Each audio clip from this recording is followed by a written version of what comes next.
Please be seated.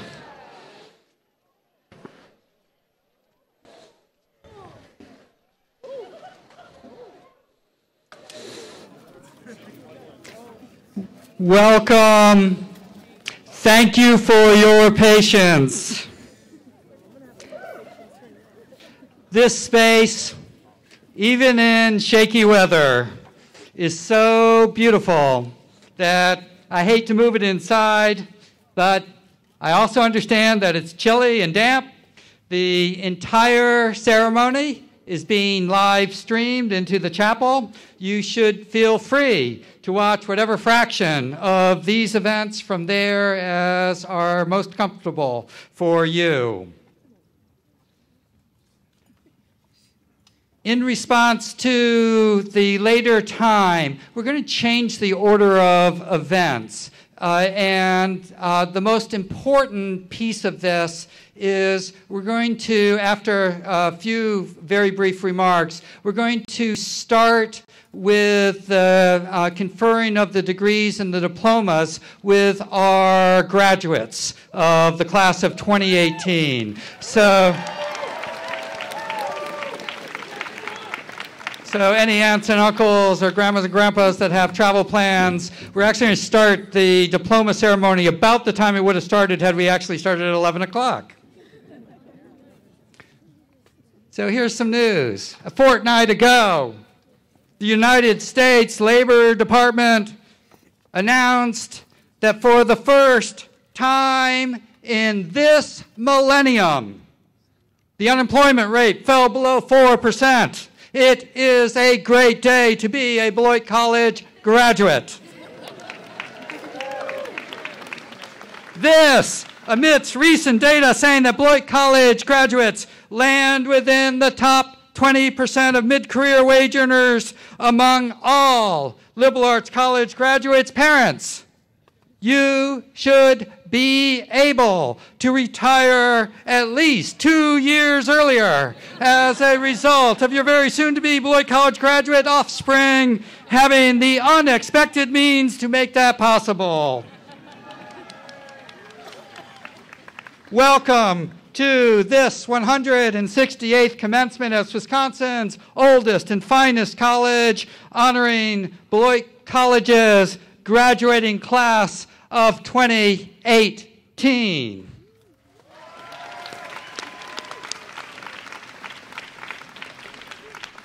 We recognize and honor this morning that the land on which we gather is a sacred indigenous place located within the ancestral territories of the sovereign Sac and Fox, Ho-Chunk, and Potawatomi nations as recognized by treaties between those nations and the United States of America.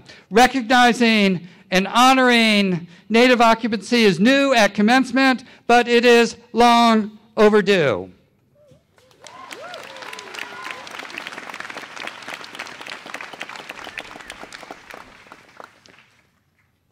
There were a ton of people that were scrambling and scrambling and scrambling one more time to make this location as special, as welcoming, as comfortable, and as meaningful as it is and will be. This includes our peerless staffs in housekeeping and grounds and security and maintenance and student affairs and communications and marketing and food service and alumni relations and full compass, and the list goes on. Would you please join me in thanking all of these inspiring colleagues and friends?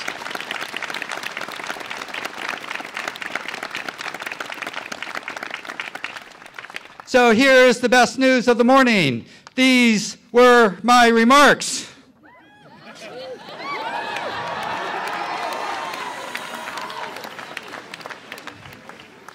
It turns out that Emma Sheehan and Cecil Youngblood and Kendra Schiffman said everything and more that I would have ever possibly tried to say, and I would have failed miserably. So I now call on Stouffer J. Bartol, Chair of the Board of Trustees, to bring greetings to the graduating seniors on behalf of the trustees and to present the board's statement of authorization for the granting of Bachelor of Arts and Bachelor of Science degrees at today's exercises. Stouffer.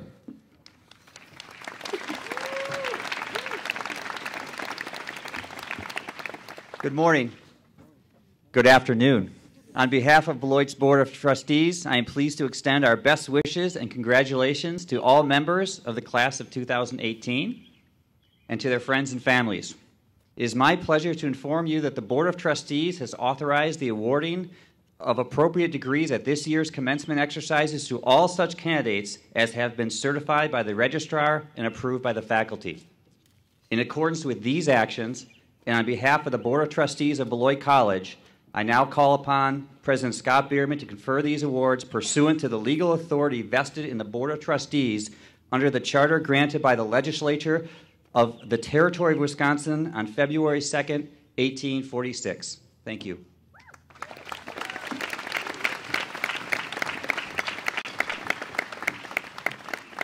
Wisconsin was just a territory in 1846.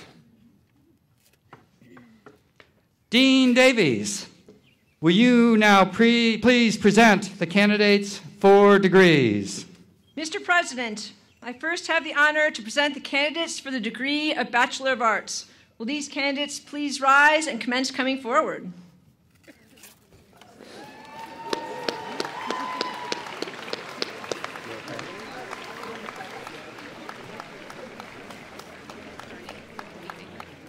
Yes.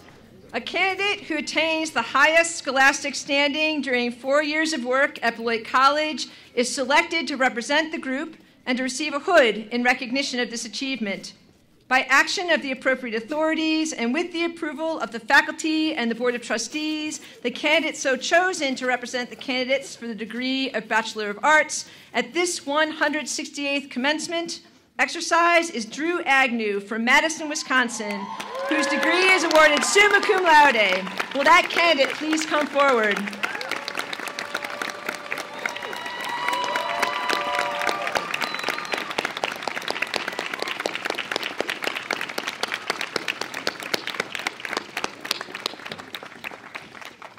So Drew, you're coming all the way over here.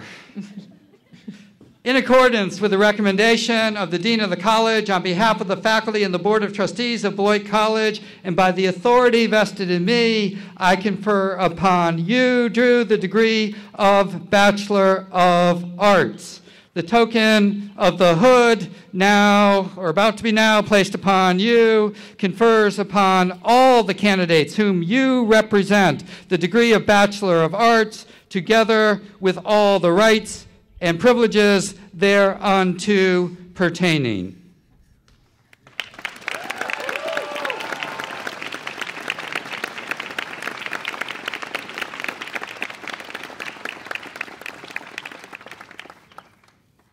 I really was serious about you guys coming forward.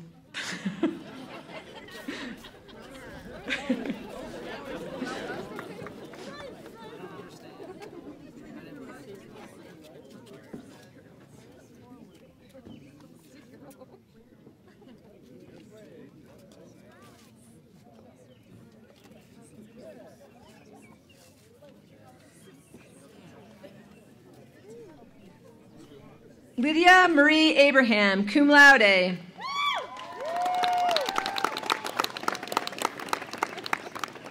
Christopher Ray Allen, cum laude. Daniel Joshua Allen. Tara F. Allen.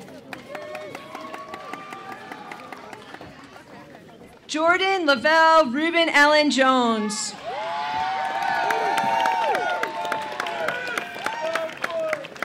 Desiree Ambery. Christopher James Anderson. Devin Charles Anderson. Trent Charles Avery. Brett Cameron Naho'o Ikaika Balbarona. Stephen E. Bauer. Sean Addison High Beckford. Alexander B. Beer. Nisha Butta, cum laude.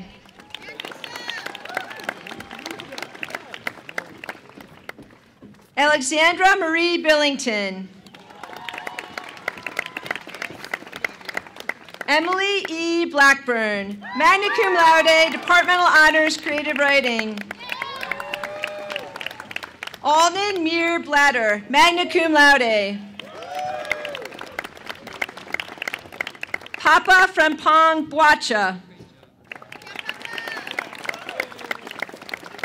Michael Alexander Badishba, cum laude.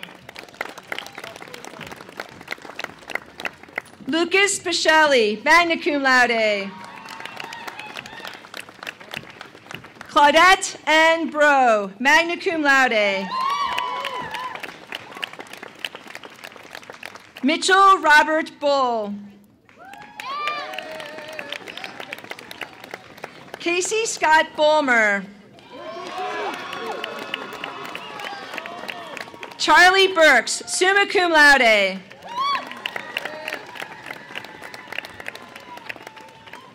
Mitchell Craig Burrow.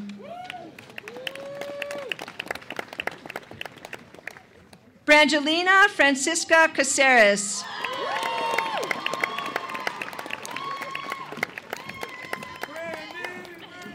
Stacy M. Cantaneri, cum laude.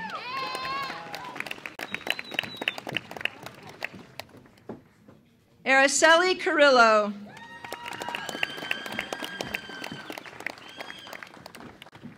Kahan Chen.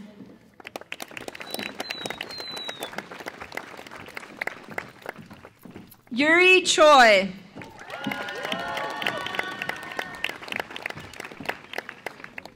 Naomi Michelle Clear, magna cum laude.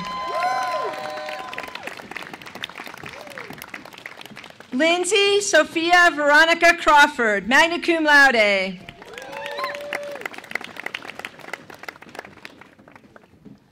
Elena Rebecca Cusack, summa cum laude, Departmental Honors Critical Identity Studies and Departmental Honors Dance. Elise Rose Doherty, summa cum laude. Emma Mae Dawson, cum laude. DeAndrea Therese Donnelly, magna cum laude. Rachel Tobin Downey, summa cum laude. Emmett Dre.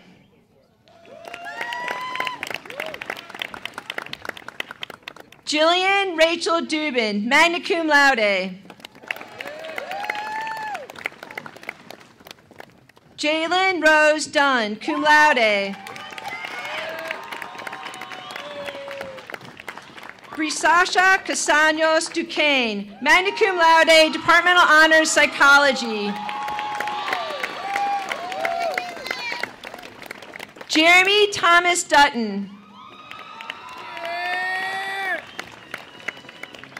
Joseph Christopher Enos.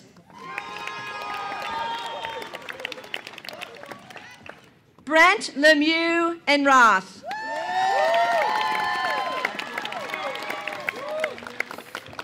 Hannah Rose Epstein, cum laude.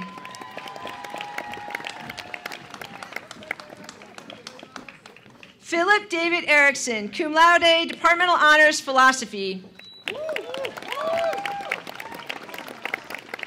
Matthew Garrett Estes.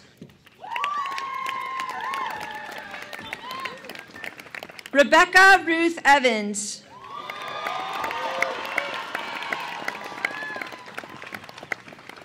Nathaniel Leo Ezel.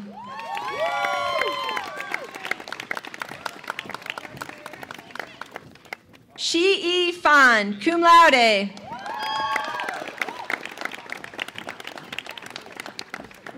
Montgomery Fiona Farish.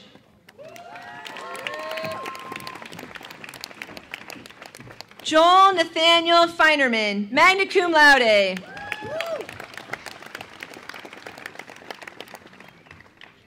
Una Rome Fisher-Campbell, cum laude.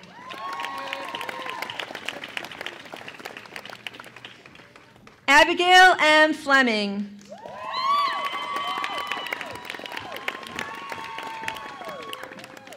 Alexandra Star Flores, summa cum laude.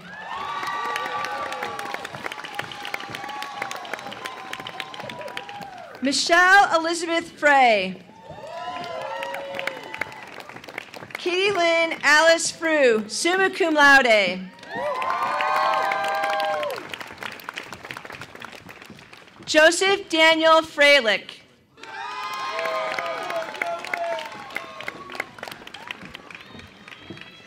Matthew Jacob Gammons. Madison Lee Ganson, summa cum laude, Departmental Honors, Creative Writing. Emma K.B. Garton.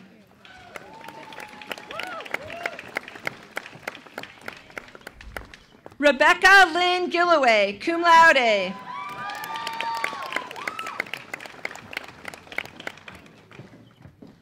Erin Rose Glavin, summa cum laude, Departmental Honors, Health and Society.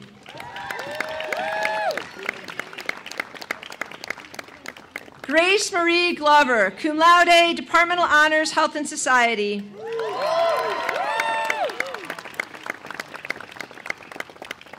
Brian Glubach, summa cum laude.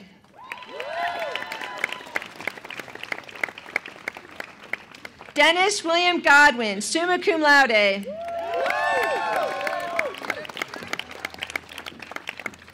Benjamin Jacob Gould.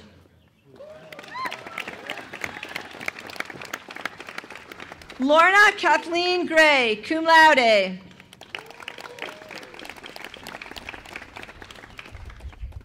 Amy Sue Ching Ching Greif, summa cum laude.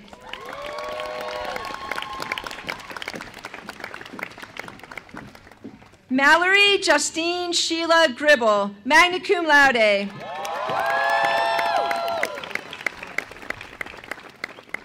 Abigail Ann Griffin, cum laude.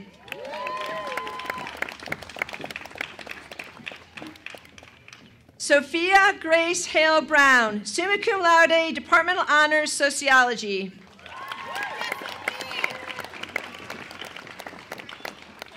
Kendall Sean Harris, Jr.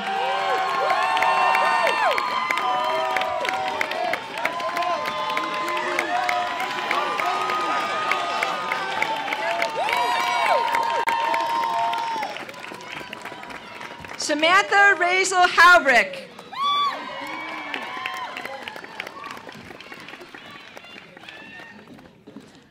Mark Richard Hauptfleisch.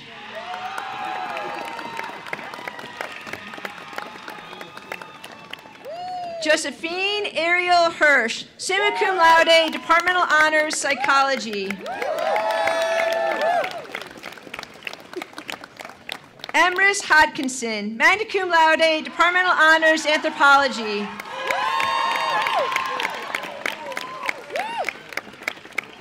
Alicia Renee Holliday, magna cum laude.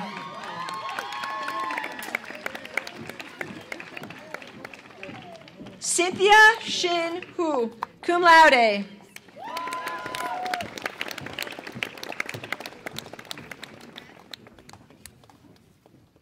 Jameson M. Huntley.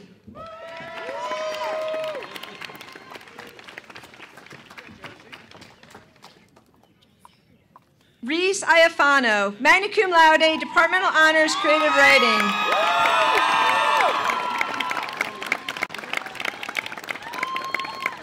Kieran Jackson Ramos.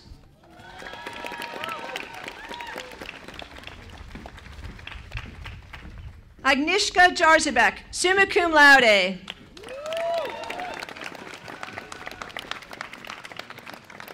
Jeremy Ray Jessen.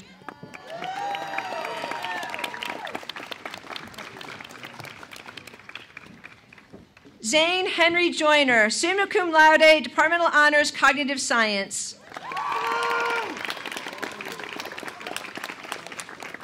Laura Rose Jopp, magna cum laude, Departmental Honors Psychology.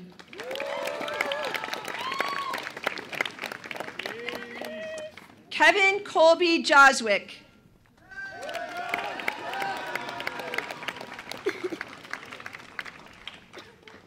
Jillian Stevenson Keller.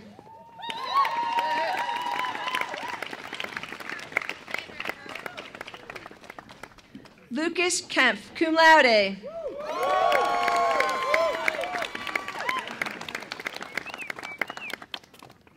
Kathleen Jo Kennedy.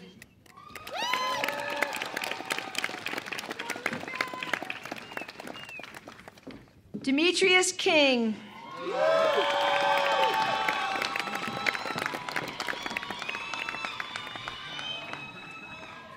Zoe Ann Koenig, summa cum laude, Departmental Honors Literary Studies and Departmental Honors Creative Writing.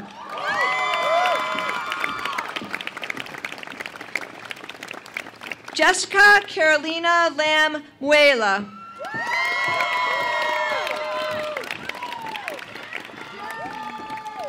Denise A. Lamaster.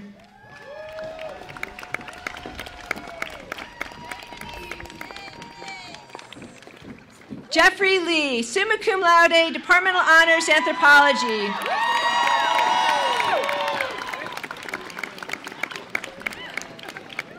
Matthew Jacob Lee.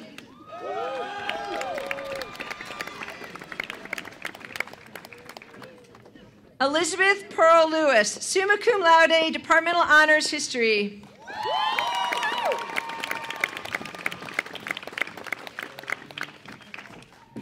Johnny Chia Hao Lee, summa cum laude.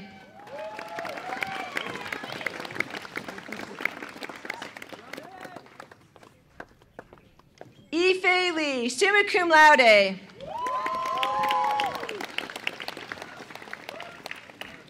Li Wei Liu.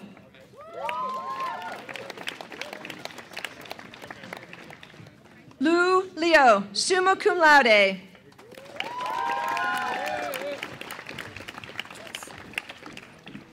Yushin Liu, summa cum laude.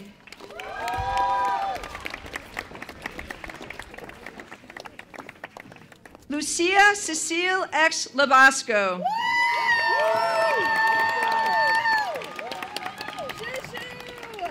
Colton Walker Lopez.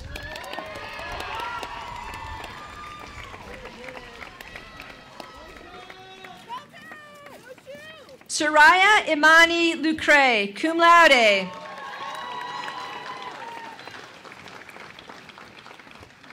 Brianna Nicole Mabey, summa cum laude, Departmental Honors Psychology. Hi, Brianna. Tamari Maitsaroza, magna cum laude.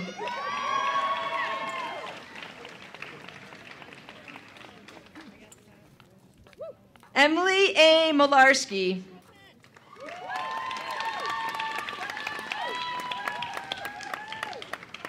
Austin Michael Martinez.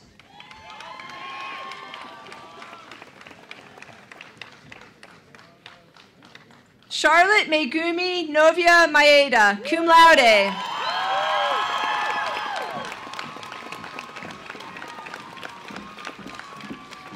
Alyssa Ruth Mazer, summa cum laude, Departmental Honors Political Science.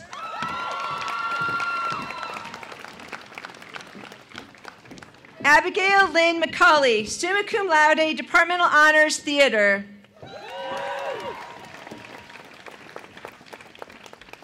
James Kelly McFeeters.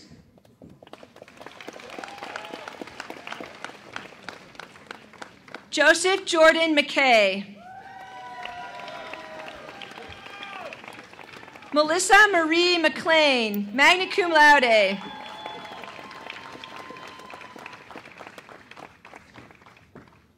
Delaney Jean McMahon, magna cum laude.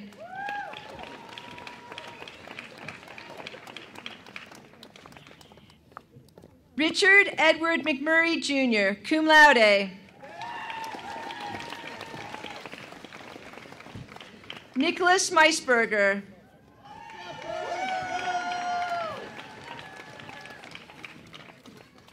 Teresa Elvira Mendoza.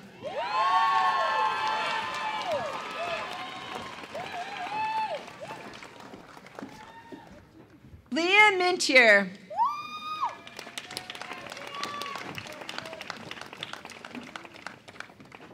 Sho Miyauchi, magna cum laude.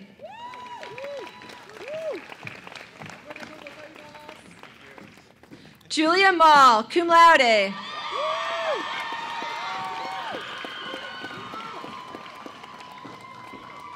Samuel Aaron Mosley, cum laude.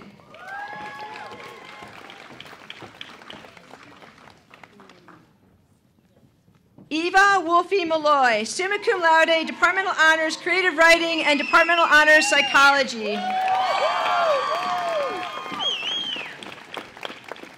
Eric Charles Munoz.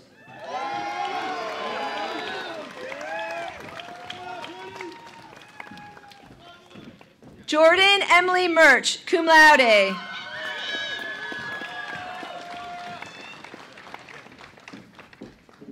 Kara Erin Murphy, cum laude, Departmental Honors Anthropology. Caroline Jane Merton.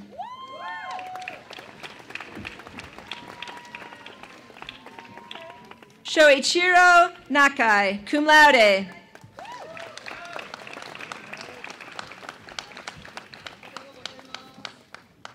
Thomas Stearns Neal.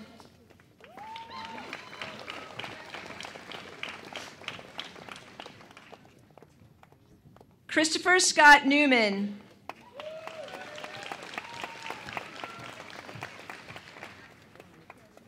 Shiori Nishimura, cum laude.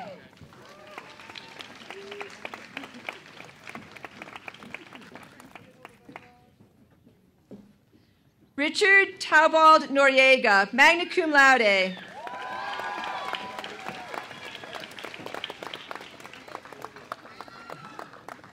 Ayano Numau.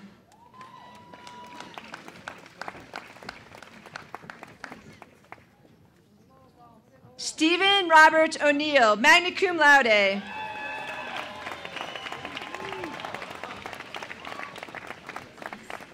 Edward J. Otto, summa cum laude.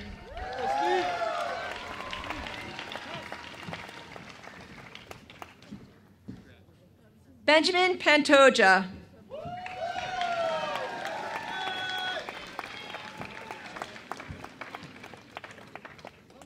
Nissa Jane Parker, cum laude.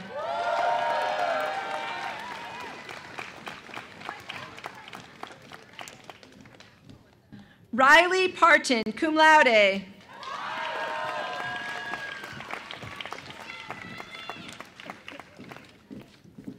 McLean Robert Peacock, magna cum laude.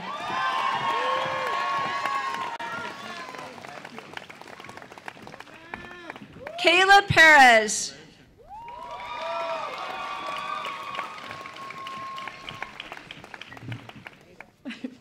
Emma Brienne Peterson, magna cum laude, Departmental Honors, Health and Society.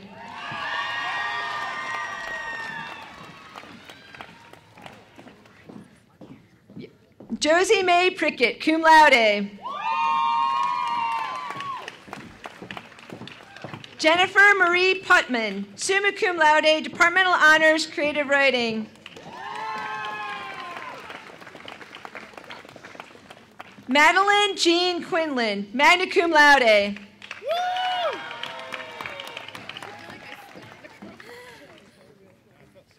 Sarah Payne Record, summa cum laude.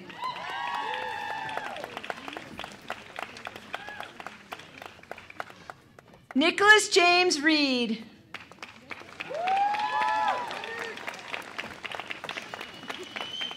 Adam Wagner Ricks, magna cum laude, Departmental Honors Psychology.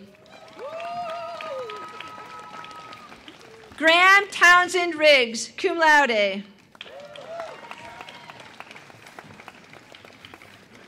Lauren M. Riggs, cum laude.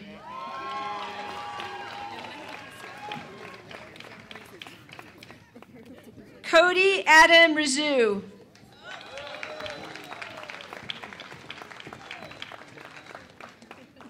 Robert Tavori Robinson.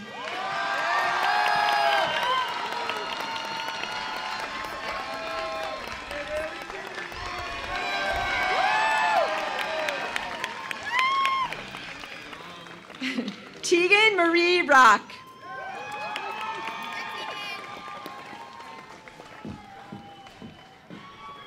Olivia Munn Rockwood, cum laude.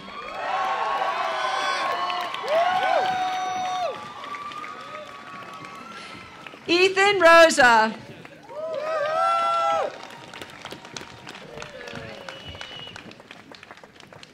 Lucinda Cleary Metcalf Rosenmeyer.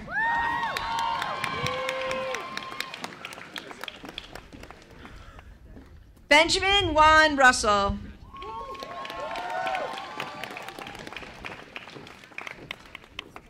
Casey Clement Ryan.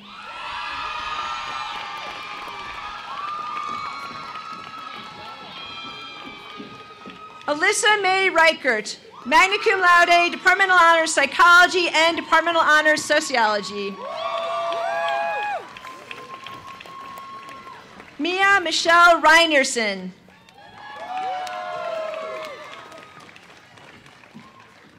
John Philip Sater, cum laude.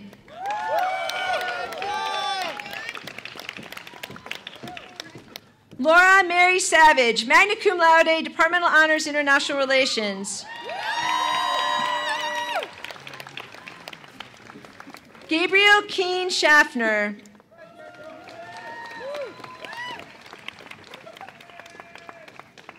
Dana Allen Shiwi, cum laude.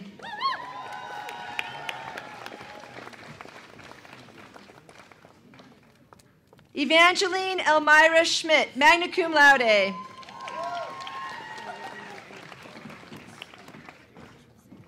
Evan Pierce Sepulveda, magna cum laude.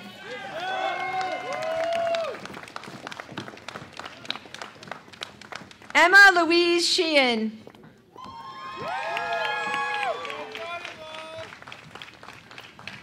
Fionn Bernard Garcia Shields.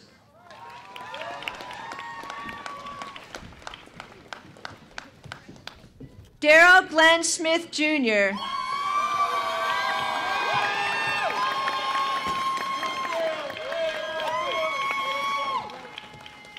Ashley Marie Sorensen, summa cum laude, Departmental Honors Political Science. Michael Douglas Spencer.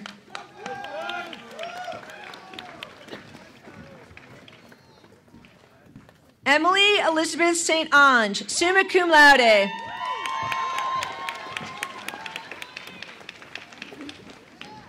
Erica Lynn Stalo.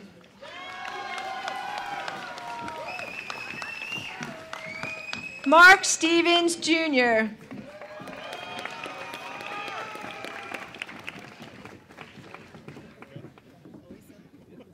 Peg Stoddard, cum laude.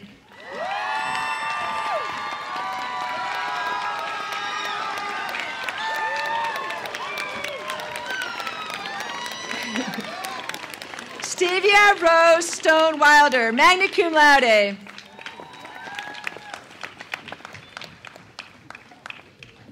So Yuan Su.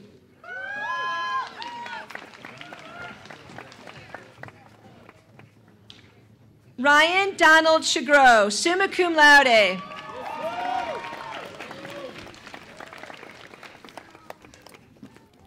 Audrey Luella Summers, summa cum laude, Departmental Honors Creative Writing.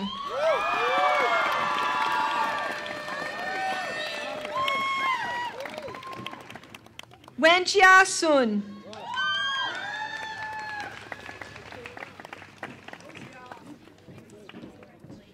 Jacob David Larson Sitzma, cum laude.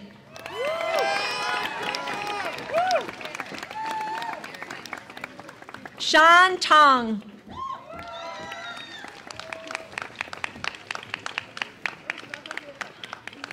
Kristen Ija Tong.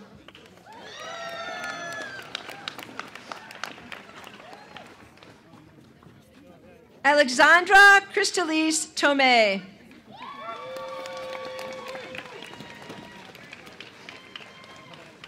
Henry Lane Thompson.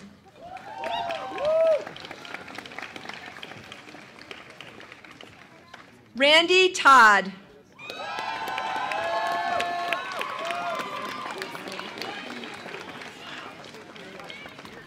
Eliza Michelle Trusser, magna cum laude.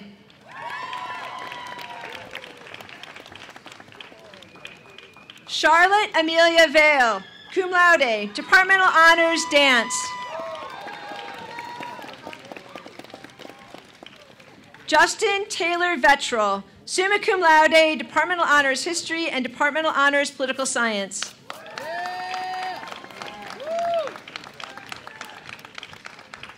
Jacob Scott Wallace.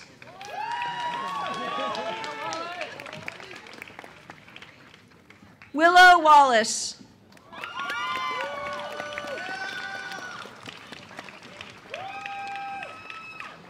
Heather Nicole Warner, summa cum laude.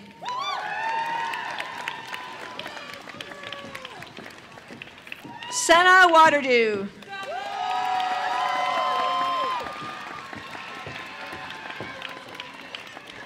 Elliot Bertram Werner.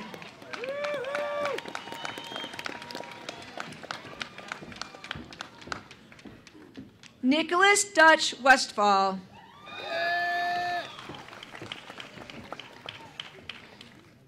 Theodore Teddy Williams IV.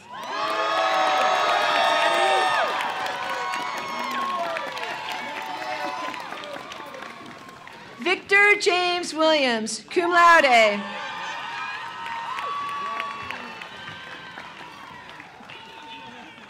Abigail Jean Winbigler, magna cum laude.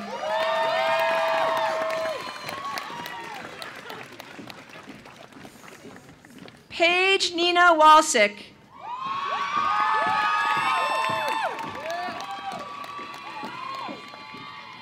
Mira Louise Wallenberg.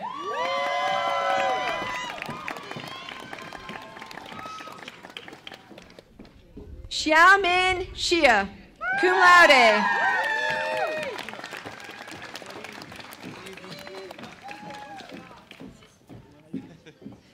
Iha Shua, cum laude.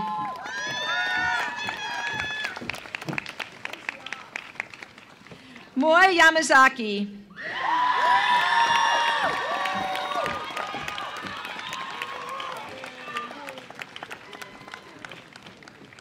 Xiao Kai Yang.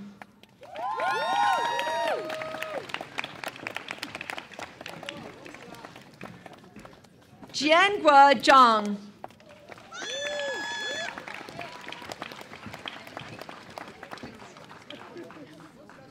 Jinhuan Zhang.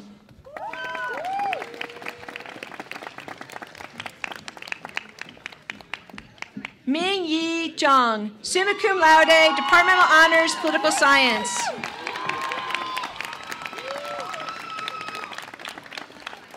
Yaodan Zhang, summa cum laude.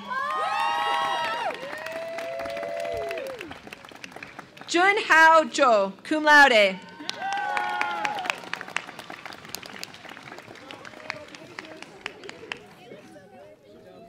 Mr. President, I next have the honor to present the candidates for the degree of Bachelor of Science. A candidate who attains the highest scholastic standing during 4 years of work at Beloit College is selected to represent the group and to receive a hood in recognition of this achievement. By action of the appropriate authorities and with the approval of the faculty and the Board of Trustees, the candidate so chosen to represent the candidates for the degree of Bachelor of Science at this 168th commencement exercise is Sean Benzinger from Genoa, Illinois, whose degree is awarded summa cum laude. Will that candidate please come forward?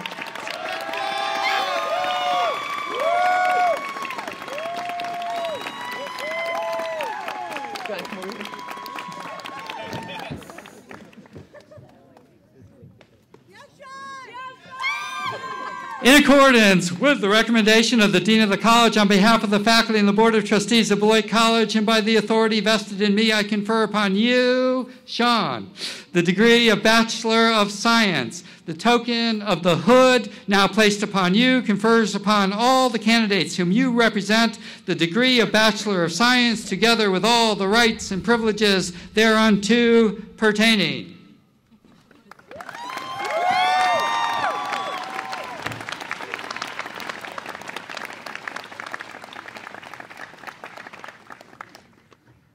Robert Matthew Akramowitz.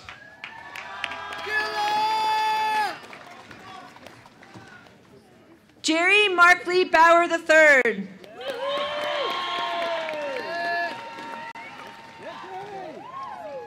Naomi Betson, summa cum laude.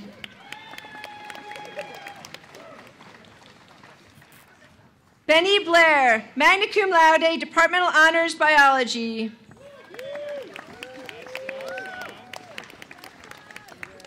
Jess Mahan Browder Long.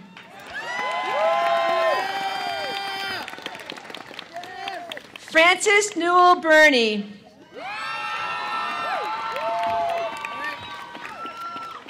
Talia Sophie Cantor, magna cum laude.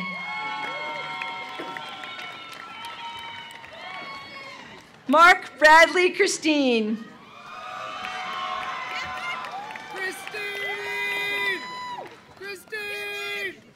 Brian Andrew Dahlberg.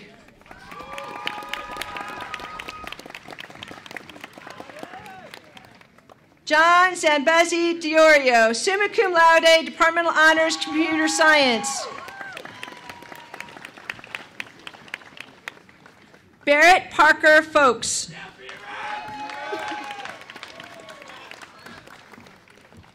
Shuhei Fujita, cum laude.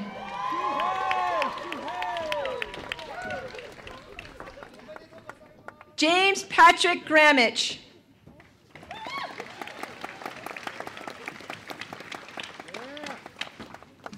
Kiefer Hart Green, in absentia. Emma Catherine Hall.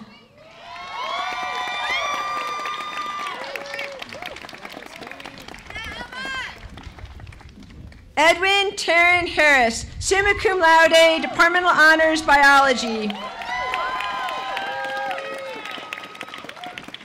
Carlton Robert Henning, cum laude.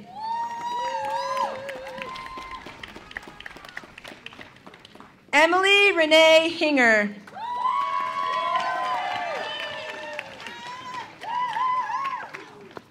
David M. Lowick.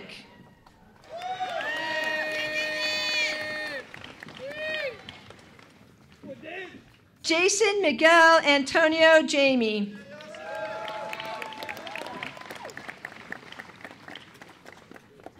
Michael Kirkpatrick, cum laude.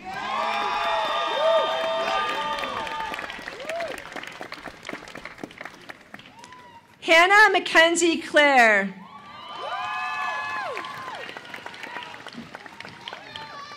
Alexander David Knapp. Alexander David Knapp.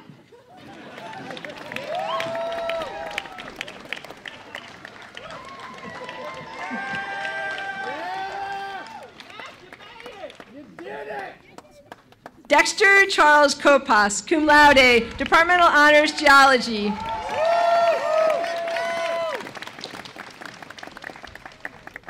Alexander John Leininger.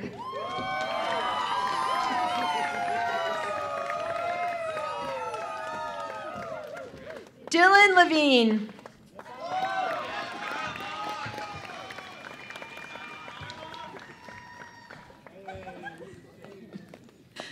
Suhan Lee, magna cum laude.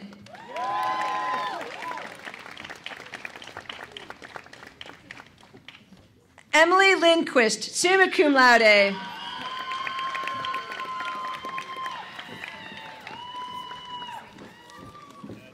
Forrest William Lloyd.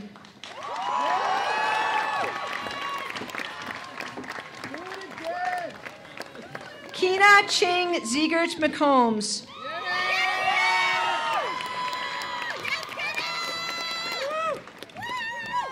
Duncan Scott McFadden.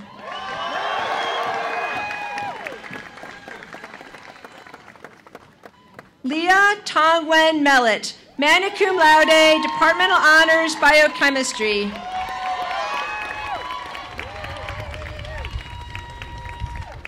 Nellie Michelson.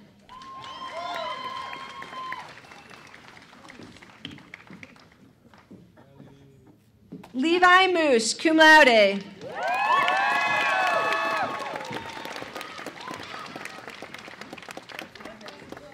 Catherine Anna Irene Morris.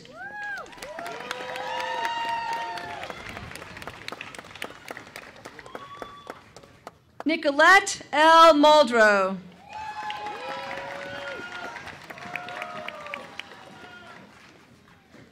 John Brian Murphy, cum laude.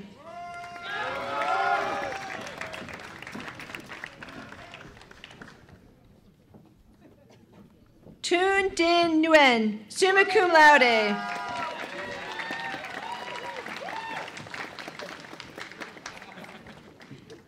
Gabriel H. Perlman, cum laude.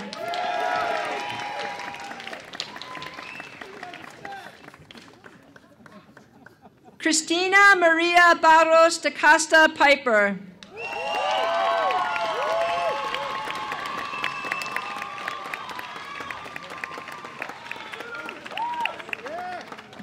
Dakota Joseph Reve.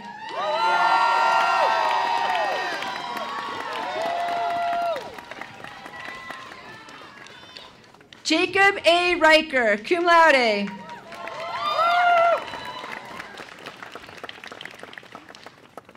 Saeed Roel Roshdi, summa cum laude, departmental honors, biochemistry.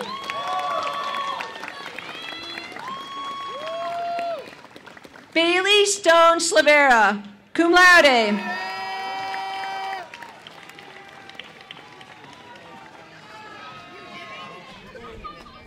Daniel M. Stockton.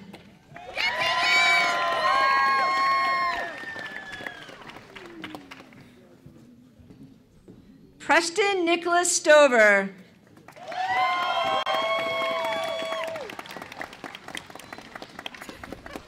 Leslie Ash Strauss, summa cum laude.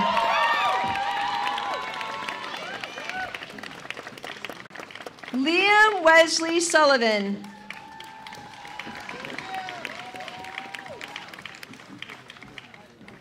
Greta Marie Taylor.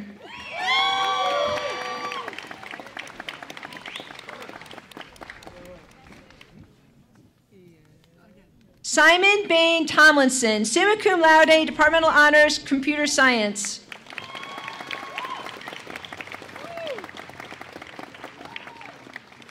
Andrew Stephen Orena Rivelo.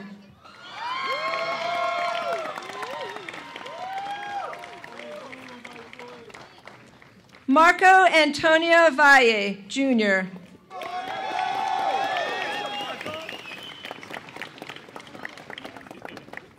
Hillary Eloise Adele Wallace.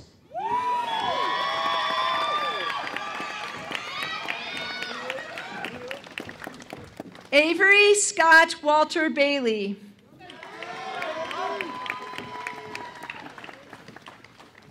Kendra Susan Weinrich, summa cum laude, departmental honors, anthropology.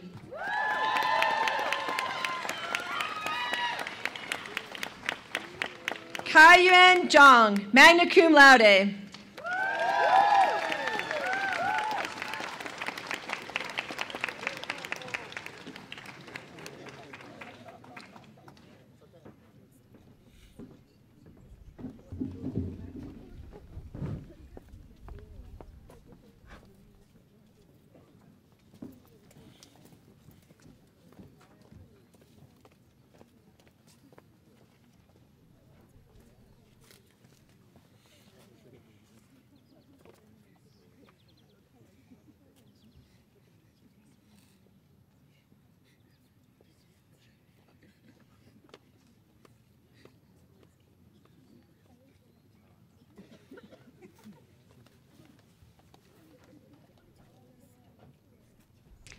It is my great honor to present to you the Beloit College class of 2018.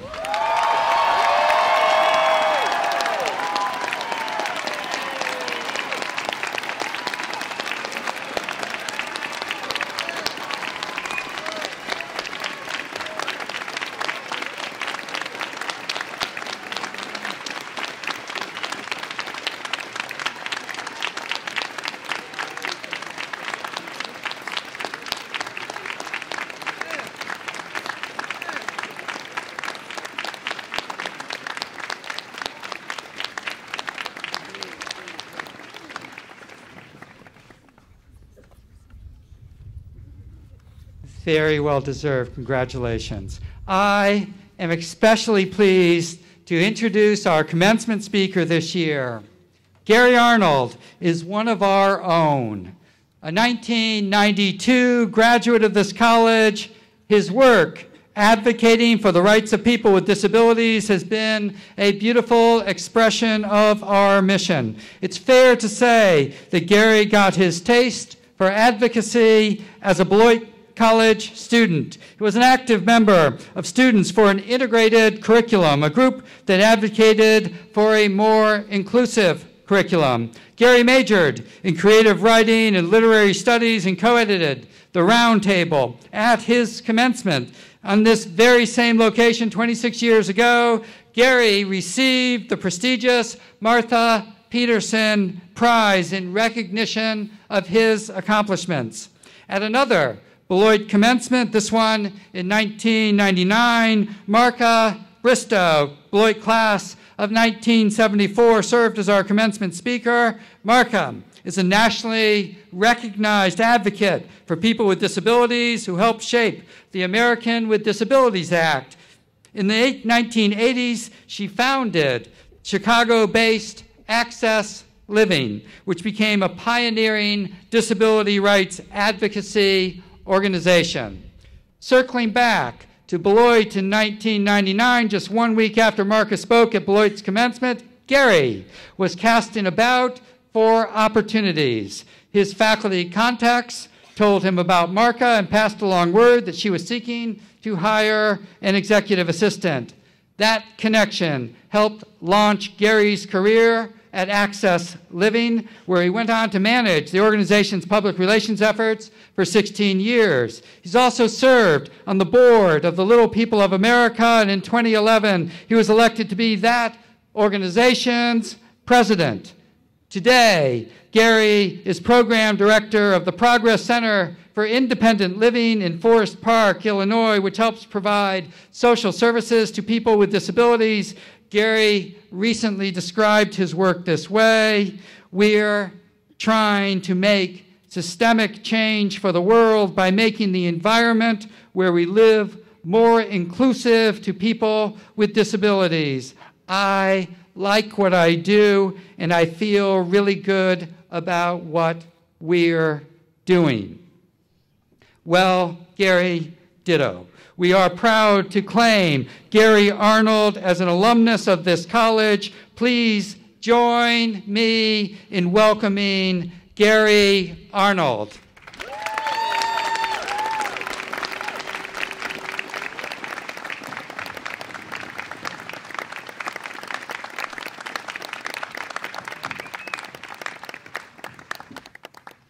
Thank you, President Bierman, and good thing I had the paperclip. Congratulations, graduates. Several years ago, a colleague of mine picked up a voicemail from his office phone. He played the message over speakerphone. 3 of us shared an office. We all heard the message. The voicemail was left by someone using a computer-generated voice. A computer-generated voice with a striking resemblance to the voice used by Stephen Hawking. "Hello, Mr. Charlton," the message said. "This is Stephen Hawking calling. I've read your book. I'd love to meet you and talk more about the book." My colleague spent a few years in the 1990s traveling around the world interviewing people with disabilities. The interviews led to a book called Nothing About Us Without Us. After listening to the message, my colleague was thrilled. "Can you believe it?" he cried out. "Stephen Hawking." His joy lasted only about 30 seconds. The calendar read April 1st, and he was reminded that we had a mutual friend who was notorious for playing cruel pranks on April Fool's Day. Stephen Hawking had never called my colleague. It was a joke. My invitation to speak at Commencement Day didn't arrive on April 1st, but it was close enough to that date. I studied the message for a long time. I was hesitant, not just because I thought it might have been a prank set up by my friend, but because of all the achievements of Beloit alumni. I graduated from Beloit in 1992, and so many people who have earned a diploma from Beloit College before and since have accomplished so much. Some of those accomplishments we know about, and others we will never hear about. Yet every day, Beloit graduates are sacrificing and contributing in order to make the world that we all live in a better place. In the context of all the other graduates and all they have done, I'm thrilled to be on campus today. President Bierman, Board of Trustees, faculty, administrators, staff, alumni, and students, I'm grateful to be back at Beloit. And to the graduating class, I'm honored to be at the podium. Thank you for the invitation. And also I want to give a shout out to my mom and to my wife Katie, who are here in the audience today. Thank you for your love and support that you give me every day. And thank you to all the parents, siblings, sons and daughters and family members of the class in 18 who are in the audience and watching today, who have supported the graduates throughout their journey. To the Beloit College class of 2018, again, congratulations. Welcome to life after Beloit. The next steps will probably be at times wonderful, exciting, boring, and terrifying. But for me, and I hope the same will be true for you, no matter how much time passes, Beloit will always be here.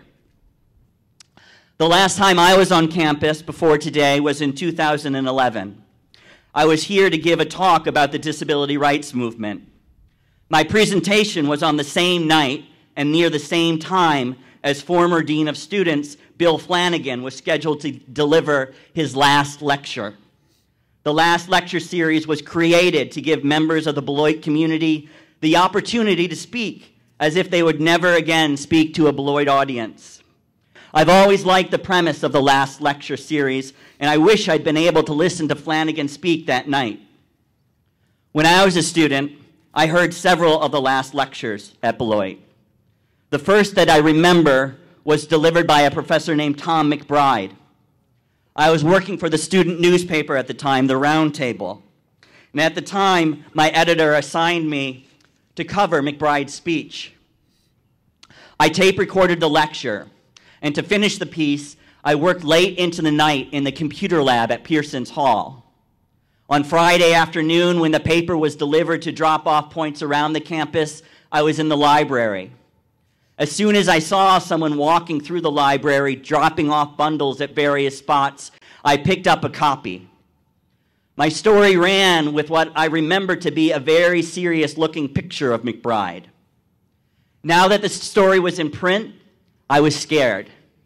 I knew what I had written, and I felt pretty good about it. In print, the story looked no different than it had when I turned it in. But I was terrified about what Professor McBride might think of the story. McBride took his assignment seriously. He spoke to the audience as if he would never speak publicly again, and he spoke about things that were very personal to him. I wanted my reporting to reflect the intentions behind his words that he spoke and to do him justice. I don't know if it was later that Friday afternoon or a few days later, but after the story was published, the first time I saw McBride in person was outside the World Affairs Center. I was walking toward the building, probably about right here where I am now, when I saw McBride come out the door. My heart started to race. We were headed straight toward each other. Then, when we were probably only about 10 seconds away from crossing paths, He very suddenly turned to the right, headed toward the chapel. I panicked. I thought he must have seen me but didn't want to interact with me because he didn't like what I had written. And then, just as abruptly, he turned around, coming back to the original path. He walked deliberately and kept his head down. Before I knew it, we crossed paths. McBride stopped and he looked at me. He immediately brought up the story in the newspaper. "Gary," he said, "decent article." I was relieved. I could live with decent. Then he went on. "The issue I have is your incorrect use of then versus than." I was 18 years old. Up until that point in my life, I don't know how many times I incorrectly used then and than, but I probably never misused the word since. The second semester of my junior year, I was the co-editor of the Roundtable. Between the pieces I wrote, the stories we printed, and the items we decided not to print, I was terrified a good amount of the time. Once, the semester before President Victor Farrell took office at Beloit, 2 swimmers wrote a story for the sports section of the Roundtable. In the story, they covered recent swim team activity, but also threw in a comment that the incoming president was an aquaphobe. I had no idea how Farrell felt about water, but I believe that opinion should stay within the opinion section of the paper. We cut the aquaphobe piece of the story. The afternoon the print copies were delivered to campus, I was taking a nap. One of the swimmers woke me up. I heard him outside my window. He was down the sidewalk from my building, shouting to a group of his friends. "Did you see the story?" he screamed. "Slash, cut, burn." Evidently, he was not happy about the edits. I stayed inside the rest of the day. I must have learned many things in my time with the Roundtable, but what stays with me today is the correct use of then and than, and that if you're going to disappoint someone, it's better to tell that person directly than for that person to read it later. Within the walls of the Roundtable office and outside of the office, I spent a good deal of my time at Beloit trying to harness nerves, tension, and occasionally terror into something positive. Perhaps ironically, the very first time I ever came to Beloit, I don't remember feeling any anxiety. I was a senior in high school. My mother and I showed up on campus unannounced. Later in the evening, we were going to eat dinner at the South Beloit Holiday Inn with some of my mom's relatives, including my mother's aunt, who was a Beloit graduate from the class of 1938. Before dinner, my mom talked me into visiting the campus. Though I hadn't given much thought to Beloit, I was happy to be on a college campus without a recruiter or a tour guide showing me around. Inside Pearson's Hall on the main floor, I went up to a big round table where 2 men were sitting and talking amidst a load of books. I asked if I could sit down, and then I asked one of them the question, "Do you like it here?" They both loved it. From that first night, when I first stepped foot on campus, I've always felt welcome at Beloit. That sense of belonging, that sense of security, provided the support I needed to try new things, take chances, and make decisions when I didn't know what to do. Beloit gave me, and I hope that it gave all of you graduates, the space to mess up, then try again. The space to make the wrong decision, then try something new. And the space to think about the consequences of what those mistakes and poor decisions mean for us and for those around us. Within this space, we learn about ourselves and we learn about others, and then we go forward, making more decisions and choices, sometimes the right ones and sometimes the wrong ones. Upon graduation, Beloit gave me, and I trust it has given you, the tools to move forward. For me, after graduation in 1992, moving forward meant making a go of it in Chicago. I had no job lined up, I had no prospects, and I was scared. But Beloit helped me learn how to face and navigate the fear that comes with decision-making and taking risks. It took me a while to figure things out. In 1996, 4 years after graduation, I enrolled in a program to earn a teaching certificate. In 1999, after finishing my student teaching, I dropped out of the program.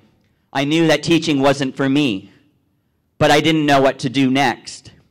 7 years after graduation, I felt farther away from figuring it out than I had in 1992. As was told earlier, I took a week off and I came up to Wisconsin to visit family and friends. My first stop was here at Beloit. After my visit, I was introduced to a woman named Marka Bristow, a Beloit graduate who founded a disability rights group called Access Living. She spoke here at graduation in 1999, the same spring that I visited Beloit. While hanging out on campus over graduation weekend, she told some people that she was hiring. I called her, and she ended up hiring me. And I ended up working for Access Living for 18 years. Nearly as important as the job, Access Living and the world of disability rights offered me a new lens through which to see the world. As a person with dwarfism, I've spent a good deal of time trying to fit in. Within the culture of the disability rights movement, I learned that it's not my job to fit in. I was taught that all of us have the right to live and engage in a world that doesn't present physical and social obstacles because of our disability, our gender, our sexuality, our race, or our ethnicity. That world clearly does not... Thank you.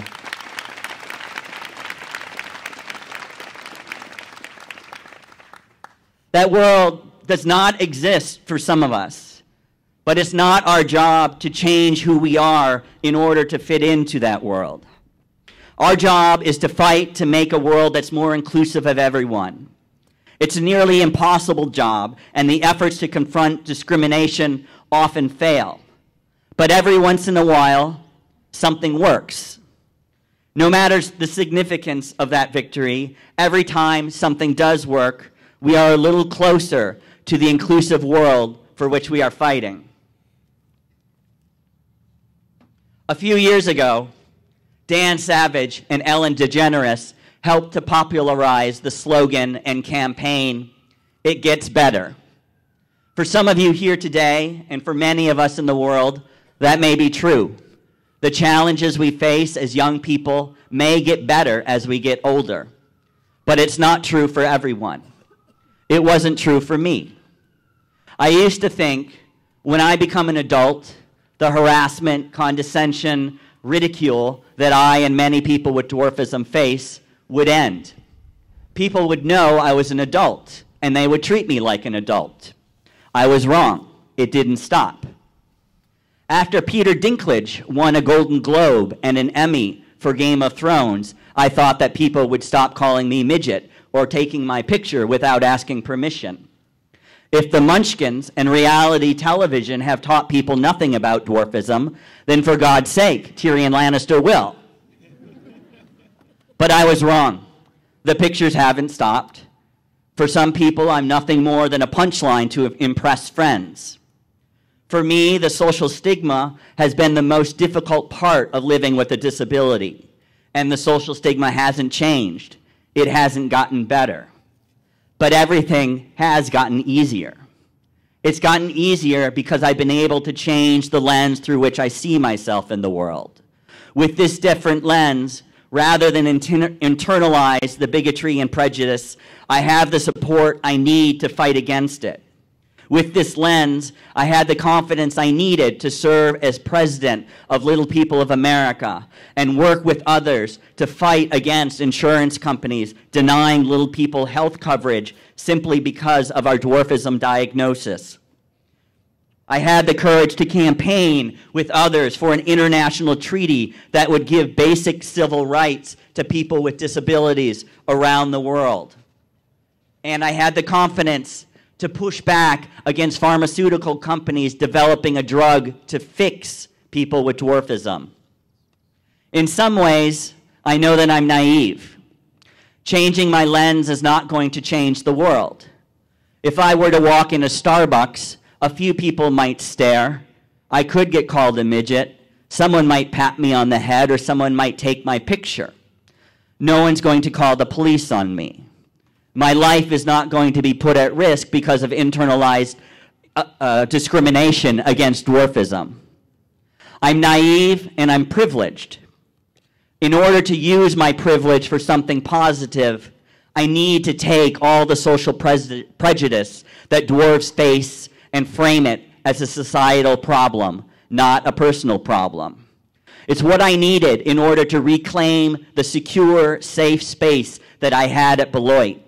It's what I needed to do in order to find myself, then build the confidence to try new things, take chances, and try to make some kind of an impact on the world around me. On the verge of leaving Beloit, all of you may be leaving behind what I hope has been a safe and secure space, one in which you could excel, be yourself, and be successful. Outside of Beloit, I hope you can find a new space, and a safe and secure space. Some of you may find it within a year. Some of you may find it within 5 years. For some, it might take longer. But when you find that space, work it, and work it hard. Test yourself. Make decisions that make you nervous. Push the edges of your space. Because most likely, no matter who we are, in order to find satisfaction, in order to find contentness, in order to find happiness, we're going to have to push ourselves. We're going to have to get scared. We're going to have to get comfortable with a little bit of misery.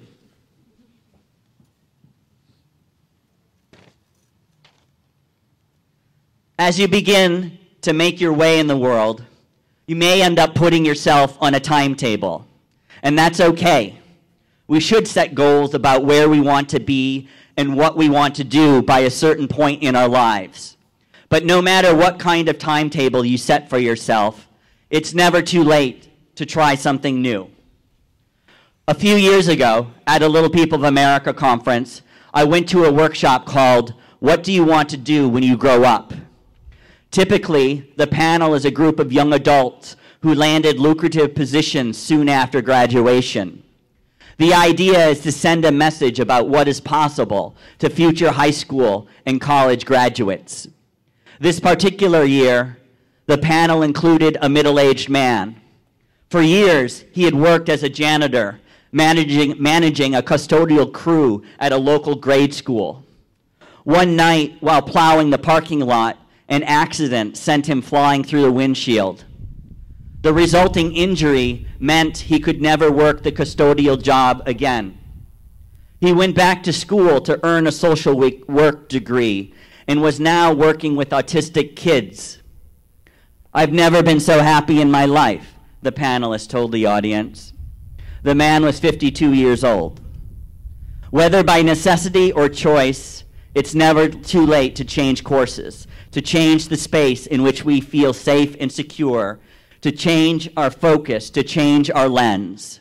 No matter how old we are when we change course, we will always have the rest of our lives. Thank you so much for the invitation to speak here today. As you now move on with the rest of your lives, I wish you the best. Good luck, and thank you.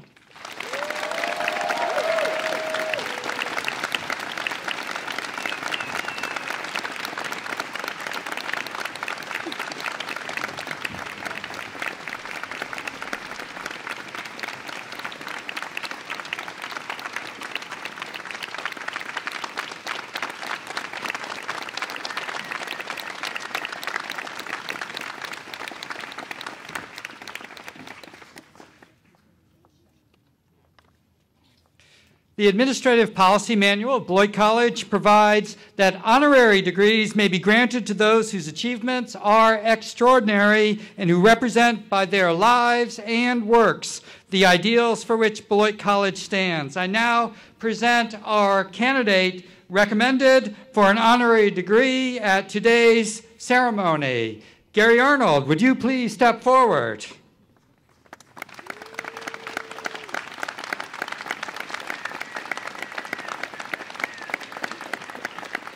You have heard and read of Gary Arnold's accomplishments. You've listened to him provide a marvelous commencement address, accomplishments at Beloit, at Access Living, at Little People of America, and most recently at the Progress Center for Independent Living. Gary is living a life of purposeful consequence, a life that exemplifies Beloit College's mission. Beloit College salutes Gary Arnold for dedicating his life to advancing equality for all people. We are proud to call him an alumnus of this college as we bestow upon him an honorary Doctor of Humane Letters. Congratulations, Gary Arnold.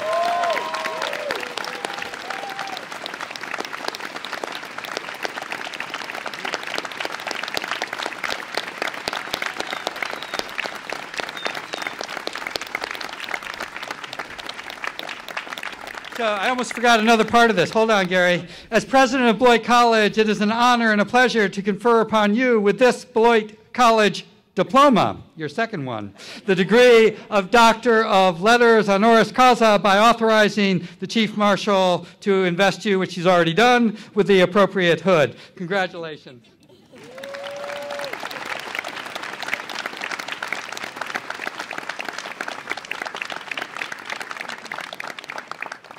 The senior class has chosen Rebecca Evans to address her classmates at commencement today.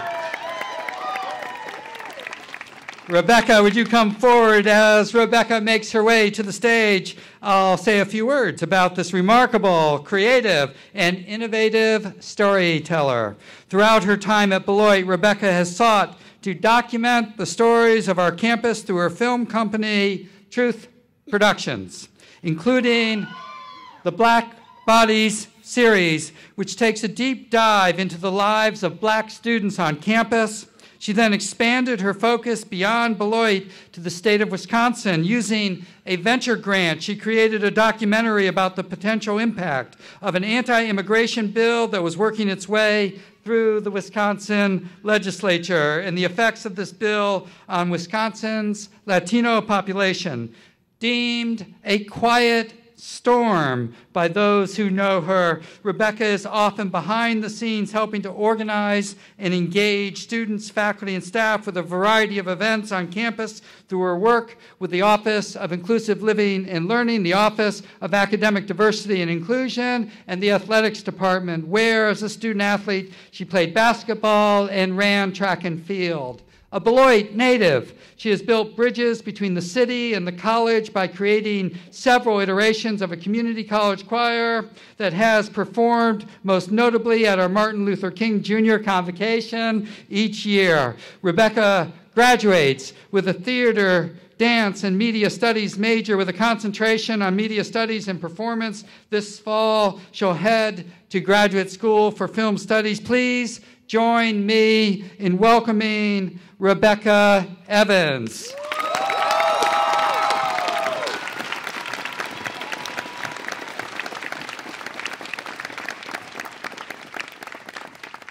Good afternoon and greetings to faculty, staff, family, friends, and most importantly, to the graduating class of 2018.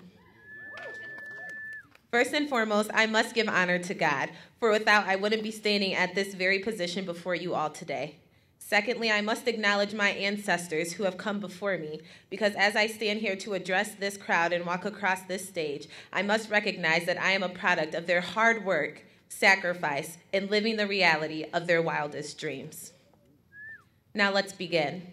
542 days of preschool, 1,355 days of elementary, 813 days of middle school, 1,084 days of high school, and 964 days of college, and that does not include the amount of classes we weren't able to attend due to our very creative excuses at the time. All of those days adding up to 4,758 on average that we as a graduating class have spent in the classroom listening to a teacher or professor tell us what the next step in our life was going to be like, what it would be expected of us, and what our actions should be in order to be successful. All of these days are leading up to tomorrow, when we are officially in the real world on our own, kicked out of the nest, and forced to fly. From here on out, we will find out if the 8 a.m. classes were worth it, and if they've actually trained us to wake up for our real-life jobs. We'll find out if John Kaufman or Amy Sarno's acting class helped us to be able to act like we know what we're doing. From here on out, we will find out how much we really took Commons and DKs for granted as we attempt to make our own breakfast, lunch, or dinner day after day after day. From here on out, we decide whether it was all worth it. Every all-nighter, every attended class, every not-so-attended class, every lecture, every extracurricular event, every sports game, and every club meeting. The choice is ours. We can choose to leave them behind, or we can take them with us and allow the skills and talents that were developed here to be cultivated into master's degrees, PhDs, Fortune 500 companies, and nonprofit organizations or lasting careers. Today, what you do with this degree is finally and completely and entirely up to you. As you begin to use your degree, I have no doubt that we will come across some people who will say that a degree is just a piece of paper. However, there are a couple of people who would disagree. People like Amy Wright, an American actress and Beloit College graduate, class of 1971. David Goodfriend, attorney and advocate in Washington, D.C., who also served as Deputy Staff Secretary for President Bill Clinton's administration, Beloit College graduate of 1990. Derek Carrier, tight end for the NFL Raiders, Beloit College graduate, class of 2012. Robin Gable, Democratic member of the Illinois House of Representatives, class of 1975. John Saul, a businessman and computer software developer, Beloit College graduate of 1971. Joe Davis, sports commentator for the LA Dodgers, class of 2010. And Rebecca Evans, future Academy Award, Golden Globe, SAG Award winner, philanthropist, innovator, businesswoman, best-selling author, Beloit College graduate of class of 2018.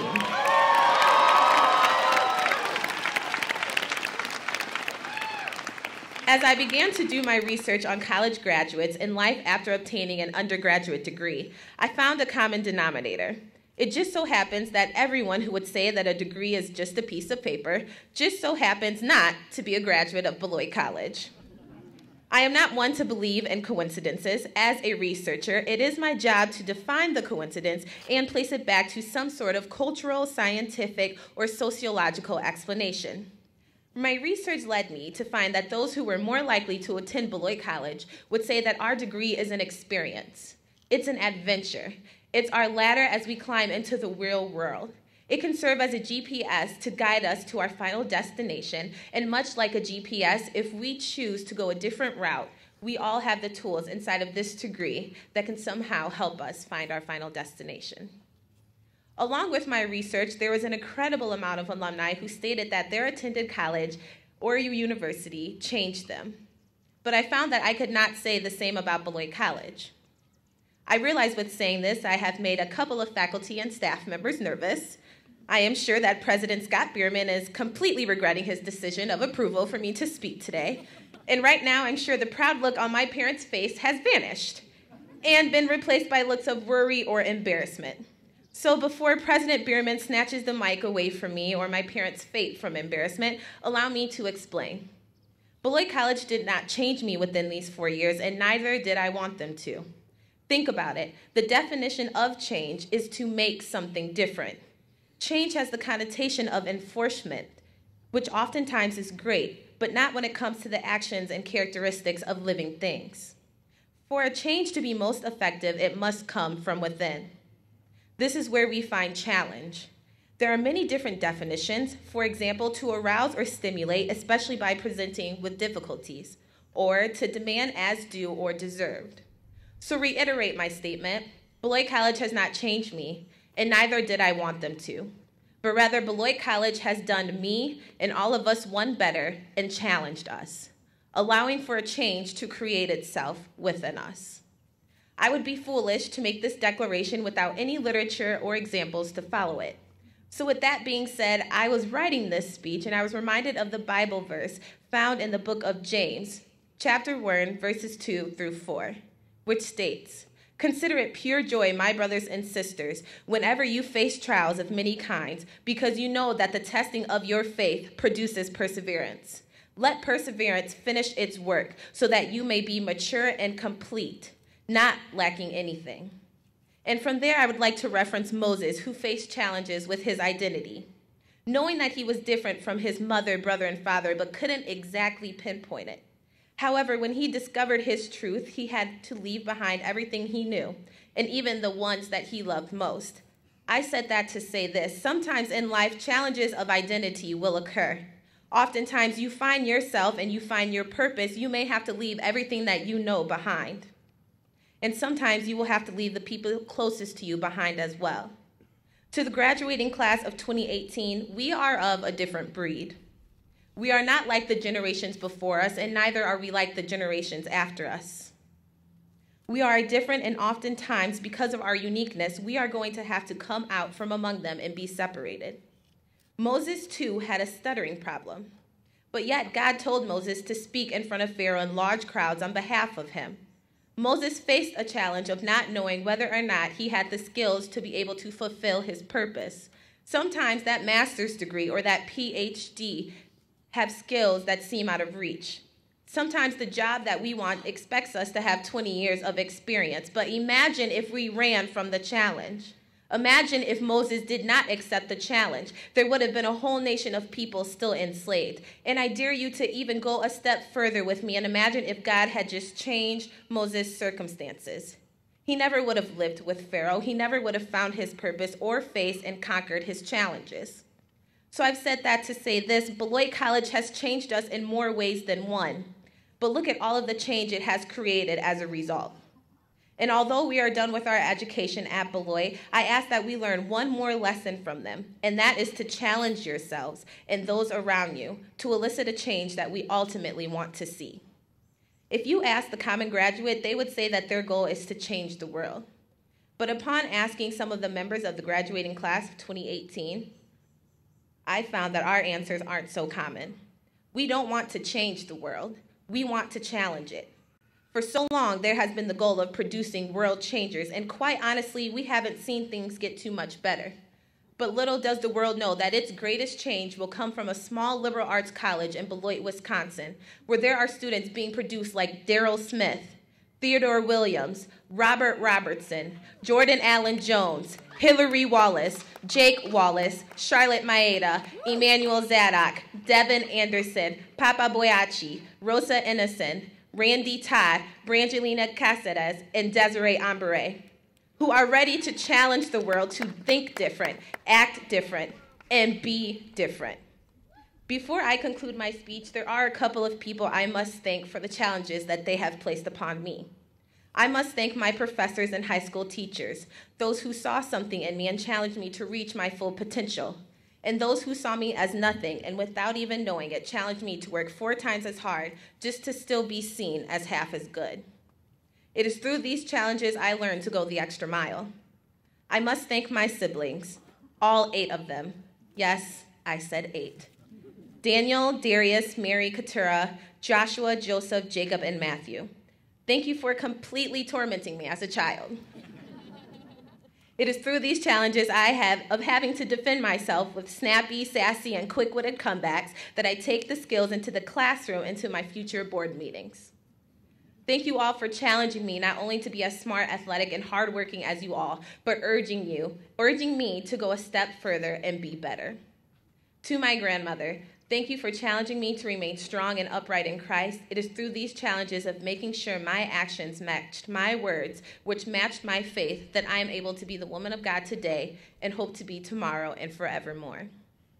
And last but not least, to my parents, who have challenged me by example. Thank you for not only wanting better for your children, but sacrificing and putting your pride aside to make sure that they had the opportunities that you both did not have. It was through these sacrifices and humbleness that you were able to put 9 children through private schooling, send 7 of them to college, produce a doctor, musician, lawyer, counselor, 2 entrepreneurs, a police officer, and a media mogul.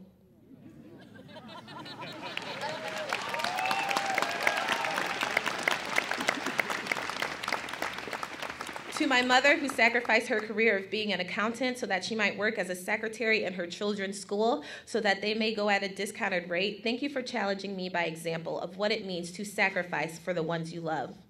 Not only that, but overcoming growing up in a single-parent home, low income, teenage pregnancy, and marriage, still to obtain your bachelor's degree, master's degree, and working in the field of your dreams. You have challenged me to never let my circumstances define me, but rather define my circumstances.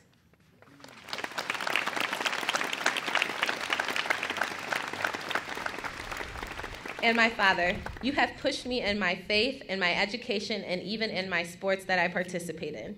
You too challenged me by example, as I saw you work ministry full-time, be a full-time father, and work 2 jobs to support your family. It is through these challenges that I have learned what hard work truly means. As I stand here before this crowd, I am reminded of the many times you kept me in our front room, reciting Maya Angelou poems, Dr. Martin Luther King speeches, and pieces I would perform for RCCS's speech meet, critiquing and perfecting the volume and pristine in the way I spoke, my memorization, and most importantly, my demeanor. I remember you telling me that if there is no one else in the room that believes in you or what you're saying, you make sure that you believe in yourself and the rest will follow. It is through these challenges that I am able to stand behind this podium delivering this speech today and will deliver future speeches which will elicit a change in this world. As I end this speech, I end it with a notion in which I ask each and every one of us sitting here today to take with us. As we move forward into our different endeavors, I ask that we challenge the change that we want to see. Challenge the institutions you will be attending. Challenge the jobs you will be beginning. Challenge the classrooms you will be teaching. Challenge your future employees. Challenge the companies you will be creating. Challenge them to think differently. Because once they have been challenged to think different, you can challenge them to speak different. And once you have challenged them to speak different, you can then challenge them to act different. And once they've been challenged to act different, then and only then can they be different, thus eliciting the change we must make in this world. Thank you.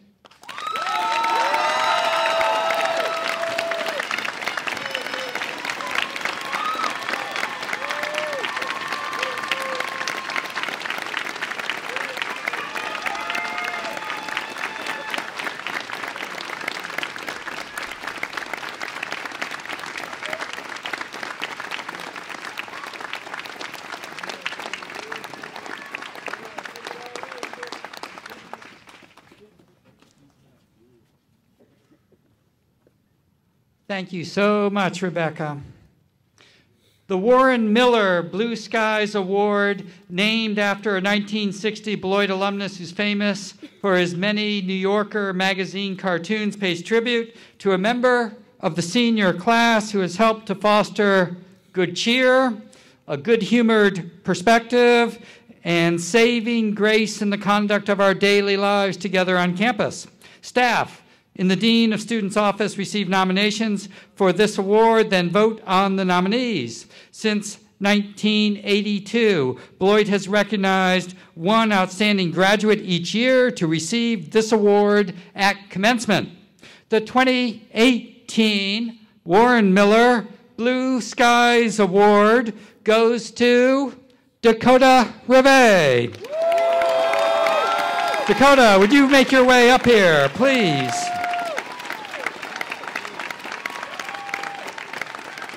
Dakota's ever-present smile and free spirit declare his love for Beloit on a daily basis, whether he is throwing a hammer, discus, or javelin in track and field, mentoring students as a head resident assistant, belting out the national anthem at the Beloit relays, or walking backwards as he leads visitors on campus tours. Dakota has brought exuberance and passion to everyday life on campus. Track and field coach Brian Blasey observes that as an athlete and captain of the track and field team, Dakota serves as the consummate role model to his teammates. He inspires fellow athletes to be positive, passionate, and driven to be their best. Plus, he wears one of the coolest man buns out there, according to Coach Blasey. a physics major and computer science minor from Waupaca, Wisconsin. He plans to begin graduate school this fall in mechanical engineering, where his new community will undoubtedly be a better place with Dakota around. Please join me in congratulating Dakota Reve on receiving the 2018 Blue Skies Award.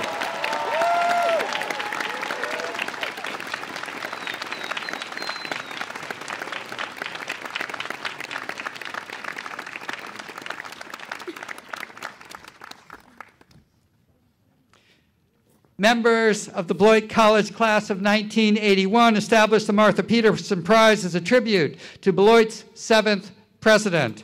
The prize is awarded to a senior who best exemplifies the college's liberal arts traditions as a student and an active contributor to the campus community. Each year, faculty members nominate students for this prize, and names are presented to the senior class members who vote on the final recipient. This year's Martha Peterson Prize goes to Katie Lynn Fu from Mundelein, Illinois. Katie Lynn, will you please come forward?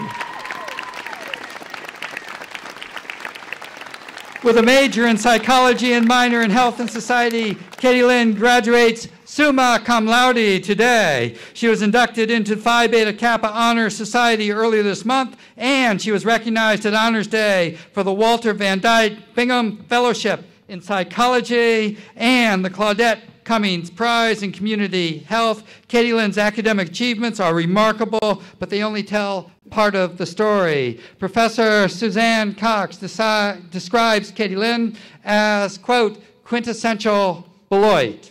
This derives in part because of the way she has brilliantly integrated her scholarship with action and a strong personal commitment to improving life in Beloit, whether on our campus and in our city. Professor Cox says that Katie Lynn can be found beaming with her curiosity and contagious enthusiasm in the classroom and during her campus and community outreach efforts with the Feminist Collective, Merrill Elementary School, Community Action, the Beloit Public Health Initiative, and with local families who have been touched by autism. As an orientation leader and first-year initiative seminar teaching assistant, Katie Lynn helped to encourage a group of first-year students to think more critically about sustaining psychological balance while pursuing the mission of our college in the face of serious challenges, such as sexual assault, bigotry, and racism.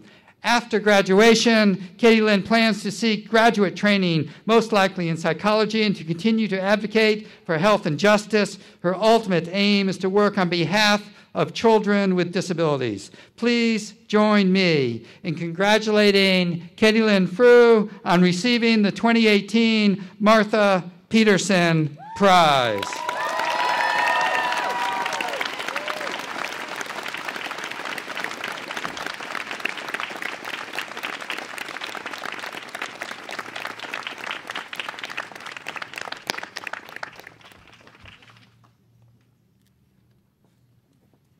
I now call upon Bill New, Professor of Education and Youth Studies, to present the first candidate recommended for emeritus status at today's ceremony. And would Sonia Darlington please come to the podium as well?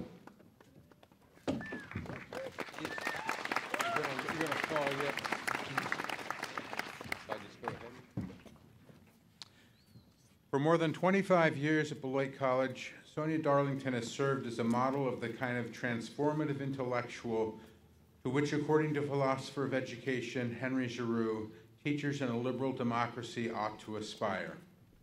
Her lifelong commitments to social justice, to personal integrity in all her dealings, have enriched the lives of all of those who've come into contact with her here. Prior to coming to Beloit in 1992, Sonia taught German language and literature in Iowa for several years before pursuing a PhD in curriculum and instruction at Iowa State. Sonia's research in African literature, gender studies, and curriculum has taken her around the world through countless presentations, conferences, research, and volunteer projects, and has resulted in a broad and deep history of publication. Sonia has been an advocate for student experiences abroad, and directed Associated Colleges of the Midwest programs in Tanzania and Botswana. In Beloit, Sonia has taken primary responsibility for preparing secondary teachers, nurturing challenging and productive relationships with local schools and teachers. In recent years, Sonia has focused her pedagogical energies on creating and teaching a series of courses with activist social justice curricula. Teaming often with Associate Dean Cecil Youngblood, Sonia has explored education in historically black colleges, the world of Chicago public and charter schools, working class youth, and youth resistance, all featuring ethical and meaningful community engagement. She has brought mindfulness and concern for the well-beings of students into the center of her pedagogy. Sonia has deeply touched the lives of countless students, faculty, and staff during her tenure, never afraid to step up and say what was true, even in the face of opposition. Many teachers in our local schools across the state and nation and internationally owe a debt of thanks to Sonia for raising them up into their profession, an ethical and political vocation that Sonia has tirelessly championed. We will miss her. Mr. President, I have the distinct honor and high privilege to present Sonia Darlington for emeritus status.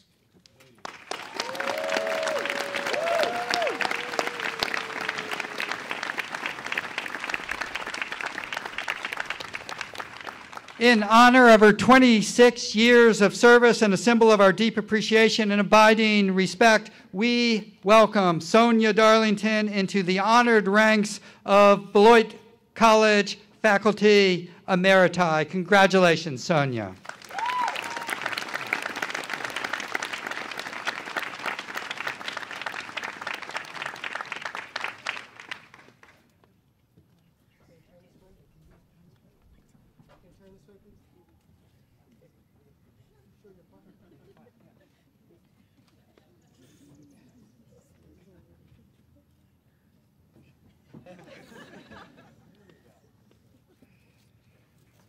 Success. Thank you.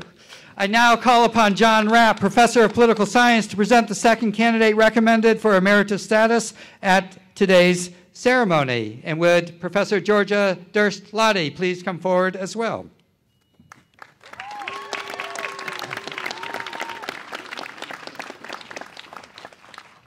Beloit College is a stronger institution because of Georgia Durst-Lottie's 32 years of service.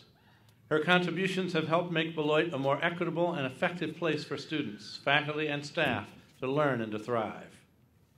She reinvigorated the curricula of political science and helped launch the Women's Studies major, now Critical Identity Studies, by developing courses in public policy, media and politics, and gender and politics. She integrated experiential learning into her classes and helped students find internships related to practical politics, guiding many to graduate studies and professional careers.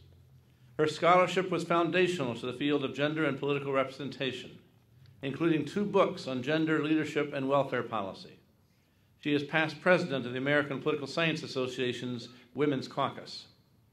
As a public intellectual, she gave many interviews and award-winning commentaries and served as host or moderator for debates and town halls. She was active in regional and national politics, serving on the advisory boards of campaigns and winning 2 terms on the Evansville School Board. She has always been deeply involved in faculty governance, serving over the years as Associate Dean, chairing both political science and the department formerly known as Women's Studies, and keeping her deep commitment to the integrity of this institution. Over her tenure, she worked to build a more inclusive and diverse body of faculty and students. As one of the few senior women on the faculty for many years, she mentored junior women faculty, was instrumental in establishing the campus daycare center, and helped craft Beloit's parental leave policy. Her numerous awards include the Wisconsin Women in Government's 2014 Outstanding Woman of the Year in Higher Education.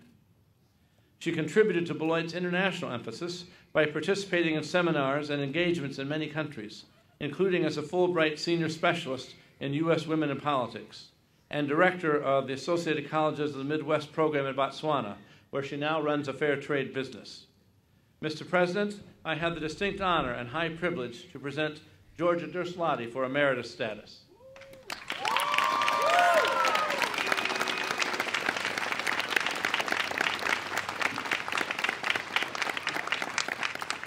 In honor of her 32 years of service and a symbol of our deep appreciation and abiding respect, we welcome Georgia Durst Lottie into the honored ranks of Beloit College Faculty Emeriti. Congratulations, Georgia.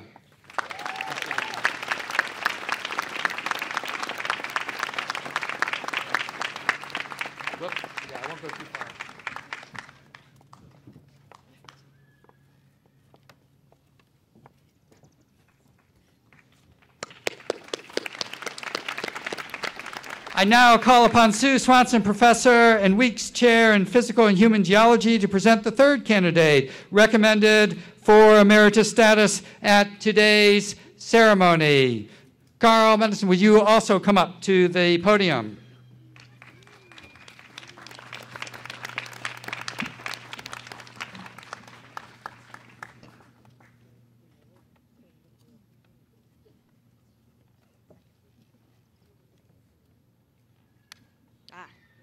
Carl Mendelssohn's passion for early life forms and the earth environments that promoted their development has captivated and inspired Beloit College students for 36 years.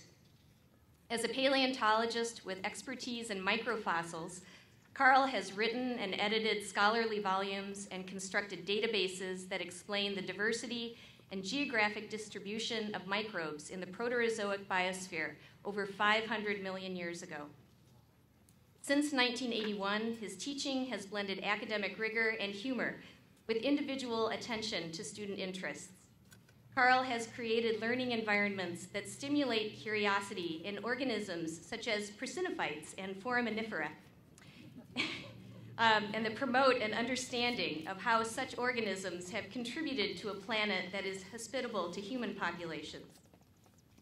He has also encouraged the exploration of our planet's diverse landscapes and biota by directing Beloit's Study Abroad program in Ecuador and by leading dozens of field excursions to the canyonlands of the American Southwest, the continental shelf of the southern United States, and the rocky coastline of New England.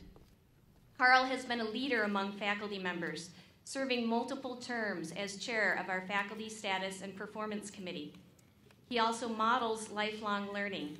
In recent years, he developed expertise and coursework in planetary geology, astrobiology, and the potential for life on Mars. He explored environmental justice in Cuba and studied Italian, which was inspired by his love of opera. Mr. President, I have the distinct honor and high privilege to present Carl Mendelssohn for emeritus status.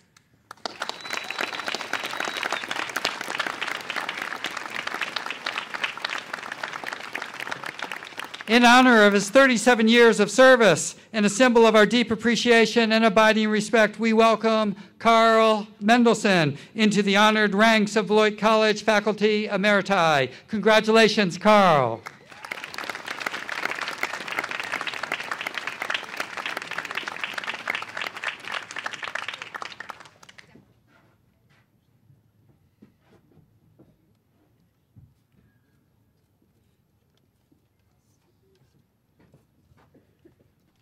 I now call upon Bob Elder, Professor of Economics, to present the fourth candidate recommended for emeritus status at today's ceremony, and would Professor Warren Palmer join him at the podium, please.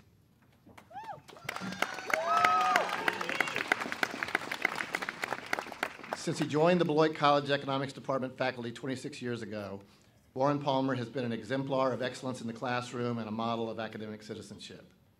As a professor, he devoted the better part of the past quarter century to teaching two courses at the heart of our major in business administration, accounting and finance. Moreover, Warren's seminar on energy and the environment and his course on the Chinese economy have been highly popular electives chosen not just by economics majors, but also by students of international relations, environmental studies, and Asian studies. Most recently, Warren's new course on life and financial planning prepared Beloit juniors and seniors of all majors to develop habits of saving and investment that will enable them to make the most of their post-college lives. In all of his courses, Warren traversed the latest technological frontiers of teaching, and he earned the Phi Boon Kang Prize for Innovation in Teaching with Technology in 2009.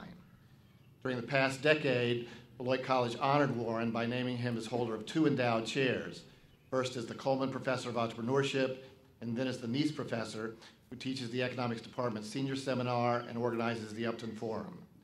Each fall's Upton Forum is the department's flagship event. Warren's 4 Upton Forums from 2014 through 2017 featured scholars from Harvard, MIT, the University of Chicago, and the University of Illinois at Chicago. They were the best Upton Forums we've ever had. Above and beyond all of his great work as a professor of economics and as an outstanding academic citizen, Warren Palmer has been the best colleague and friendliest person that you'll ever have the good fortune to meet. Mr. President, I have the distinct honor and high privilege to present Warren Palmer for emeritus status.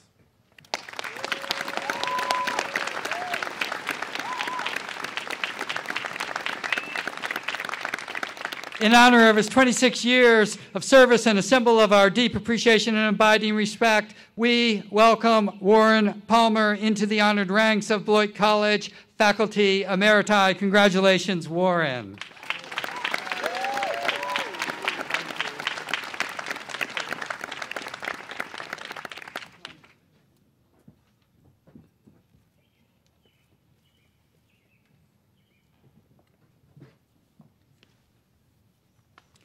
I now call upon Christina Clowder, Dean of Students, to present the final candidate recommended for emeritus status at today's ceremony, in which she'll be joined up here at the podium by John Winkleman.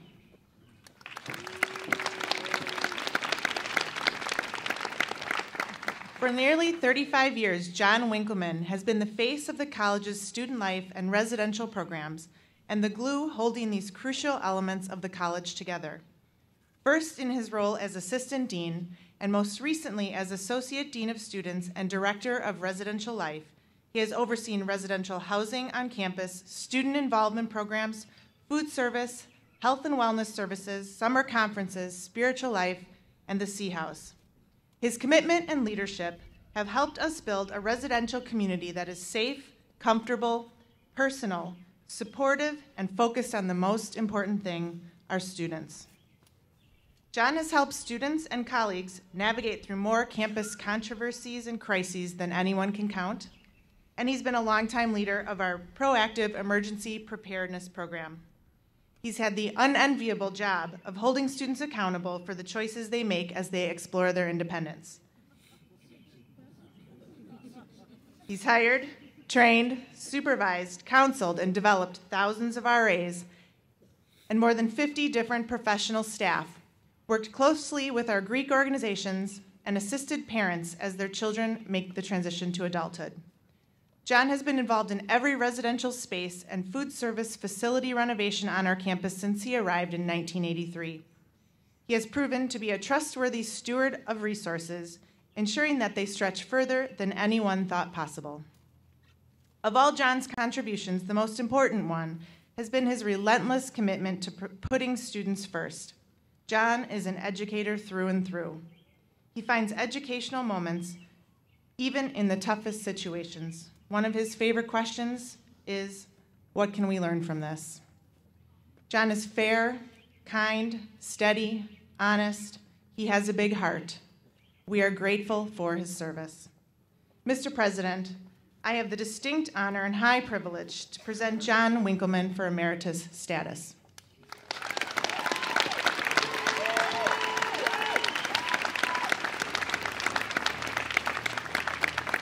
In honor of his 35 years of service and a symbol of our deep appreciation and abiding respect, we welcome John Winkleman into the honored ranks of Beloit College Staff Emeriti. Congratulations, John.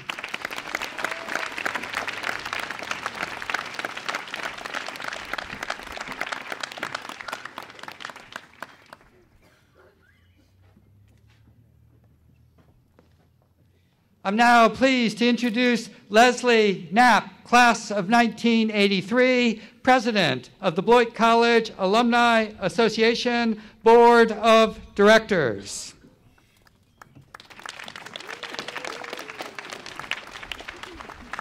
All right, class of 2018. Should I say welcome alumni?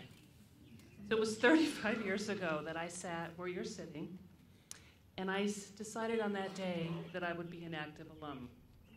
And so I'm going to share with you what I've learned in 35 years. There's one truth, and that is Beloit will never leave you. It will be forever. So I ask you today, will you be an active or a passive alum? So let's start on a little journey with this. We're going to start with you right now, okay? So you're going to get up, and you're going to thank your family, you're going to thank your friends, you're going to thank the people who were important in getting you to this stage in your career. You're going to thank yourselves for the hard work and all the effort. But what I would like to say to you is, how did you get here, right? So was it and is it the generations of faculty and staff and alumni who cared enough about the future to bring you to this point?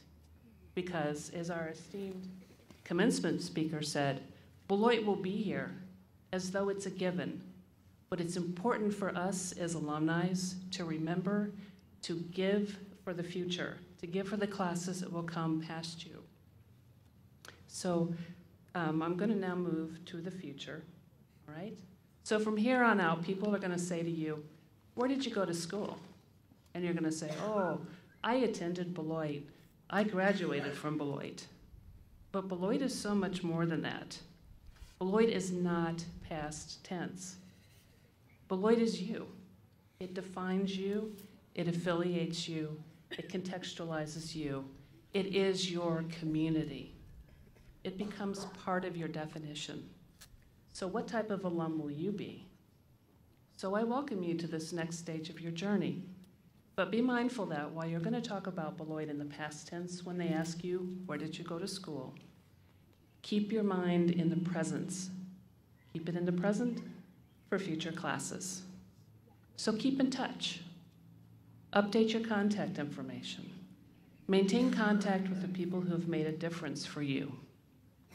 And important, join us as the alumni group that ensures that Beloit will be here, because it's really important. So what type of alum will you be?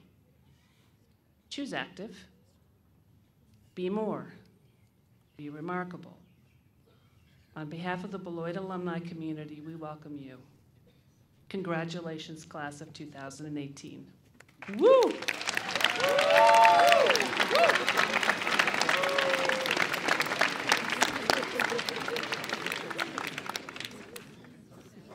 Thank you, Leslie. I invite the members of the Beloit College Commencement Ensemble to come up to the stage.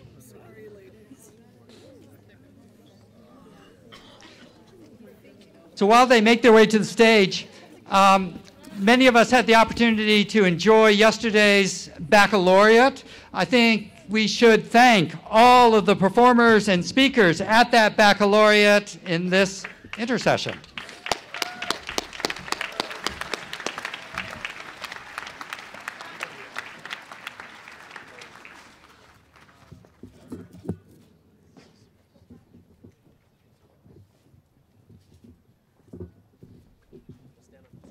So while they're getting ready, you're going to have to stand. And you're going to join us in singing Domine Salvum Fac. The words and the music are printed on pages 46 and 47 of your program.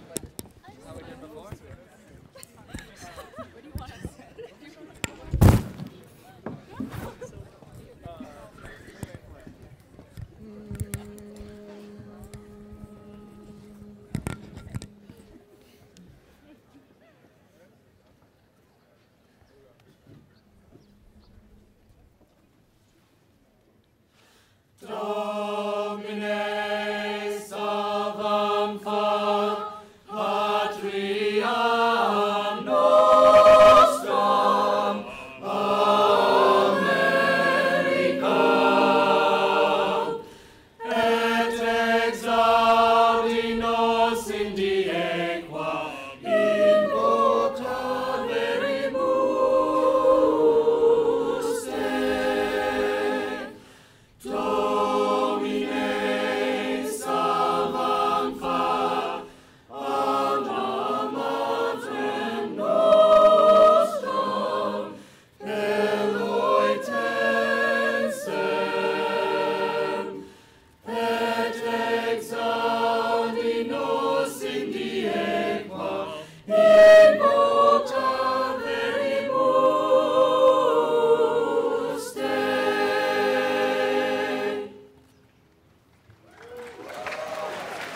That was great. Thank you very, very much.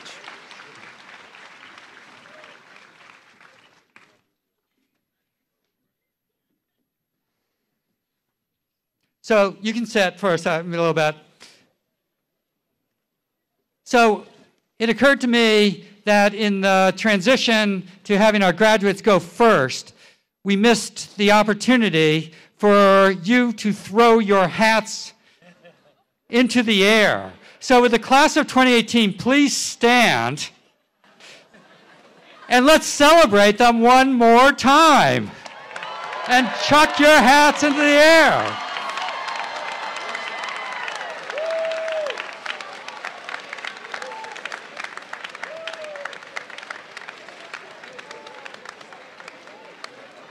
All right. You know what? You can stay standing for a second. So none of this would have happened were it not for the unparalleled procreative powers of all of your parents. The fine quality of their good efforts are in evidence in front of me right now. Please join me in thanking our newly minted parents of a Beloit College graduate.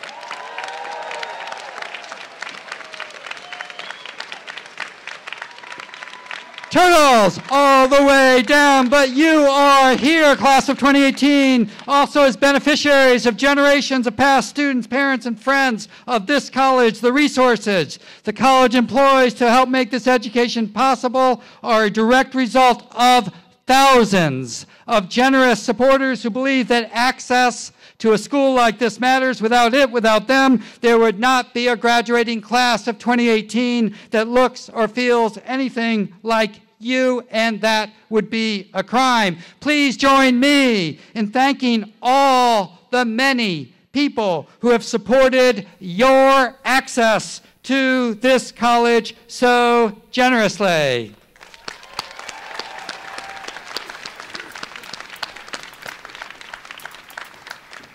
Turtles all the way down. Now, take a look around at the faculty and staff that are here today. If you asked any one of them what it is that keeps them working at Beloit College, they would answer without hesitation that it is you. Your success is their success. Please join me now in thanking the staff and faculty at Beloit College.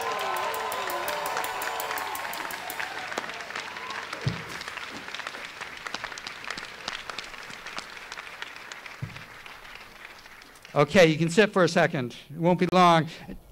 Now, as I look out at so many friends right in front of me who have also made a difference and have challenged, Rebecca, this college. Challenged the people to your left and right. Challenged the people to your front and back. Challenged me. Students like Rob Robinson and Liz Lewis and Yolanda Zhang and Rosa Anderson and Jerry Bauer and Mac Peacock and Frankie Burney, and the list goes on and winds throughout the 288 of you, Charlotte and Tegan and Talia and Abby and Xiaoming Shi and Willow and Autumn and Emrys. Aaron Chapin, the college's first president, said of the early alumni of the college something that I and future presidents will be able to say about you. Quote, "Alma Mater looks fondly on your faces. Her heart swells with worthy pride as she reviews the lives you have been living since you went out from her charge. And she borrows the honors you have won and wears them as jewels for her adornment today. Your presence fills her heart with gladness and her face with smiles. The values of this college are embodied, my friends, in front of me, the class of 2018. I invite the class to stand and participate In one last Beloit tradition, the faculty and staff will follow the platform party out. In the recessional, they will create one last gauntlet through which you must pass. Boxed lunches are available for those who ordered them or those who would still like them in Pearson's Hall. Thank you for celebrating this great day with all of us at Beloit College.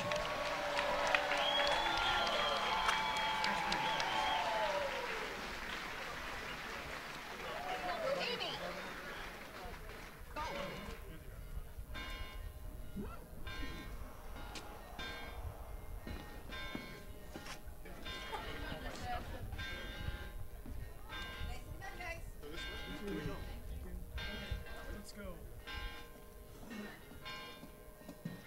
1, 2, 1.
Thank you.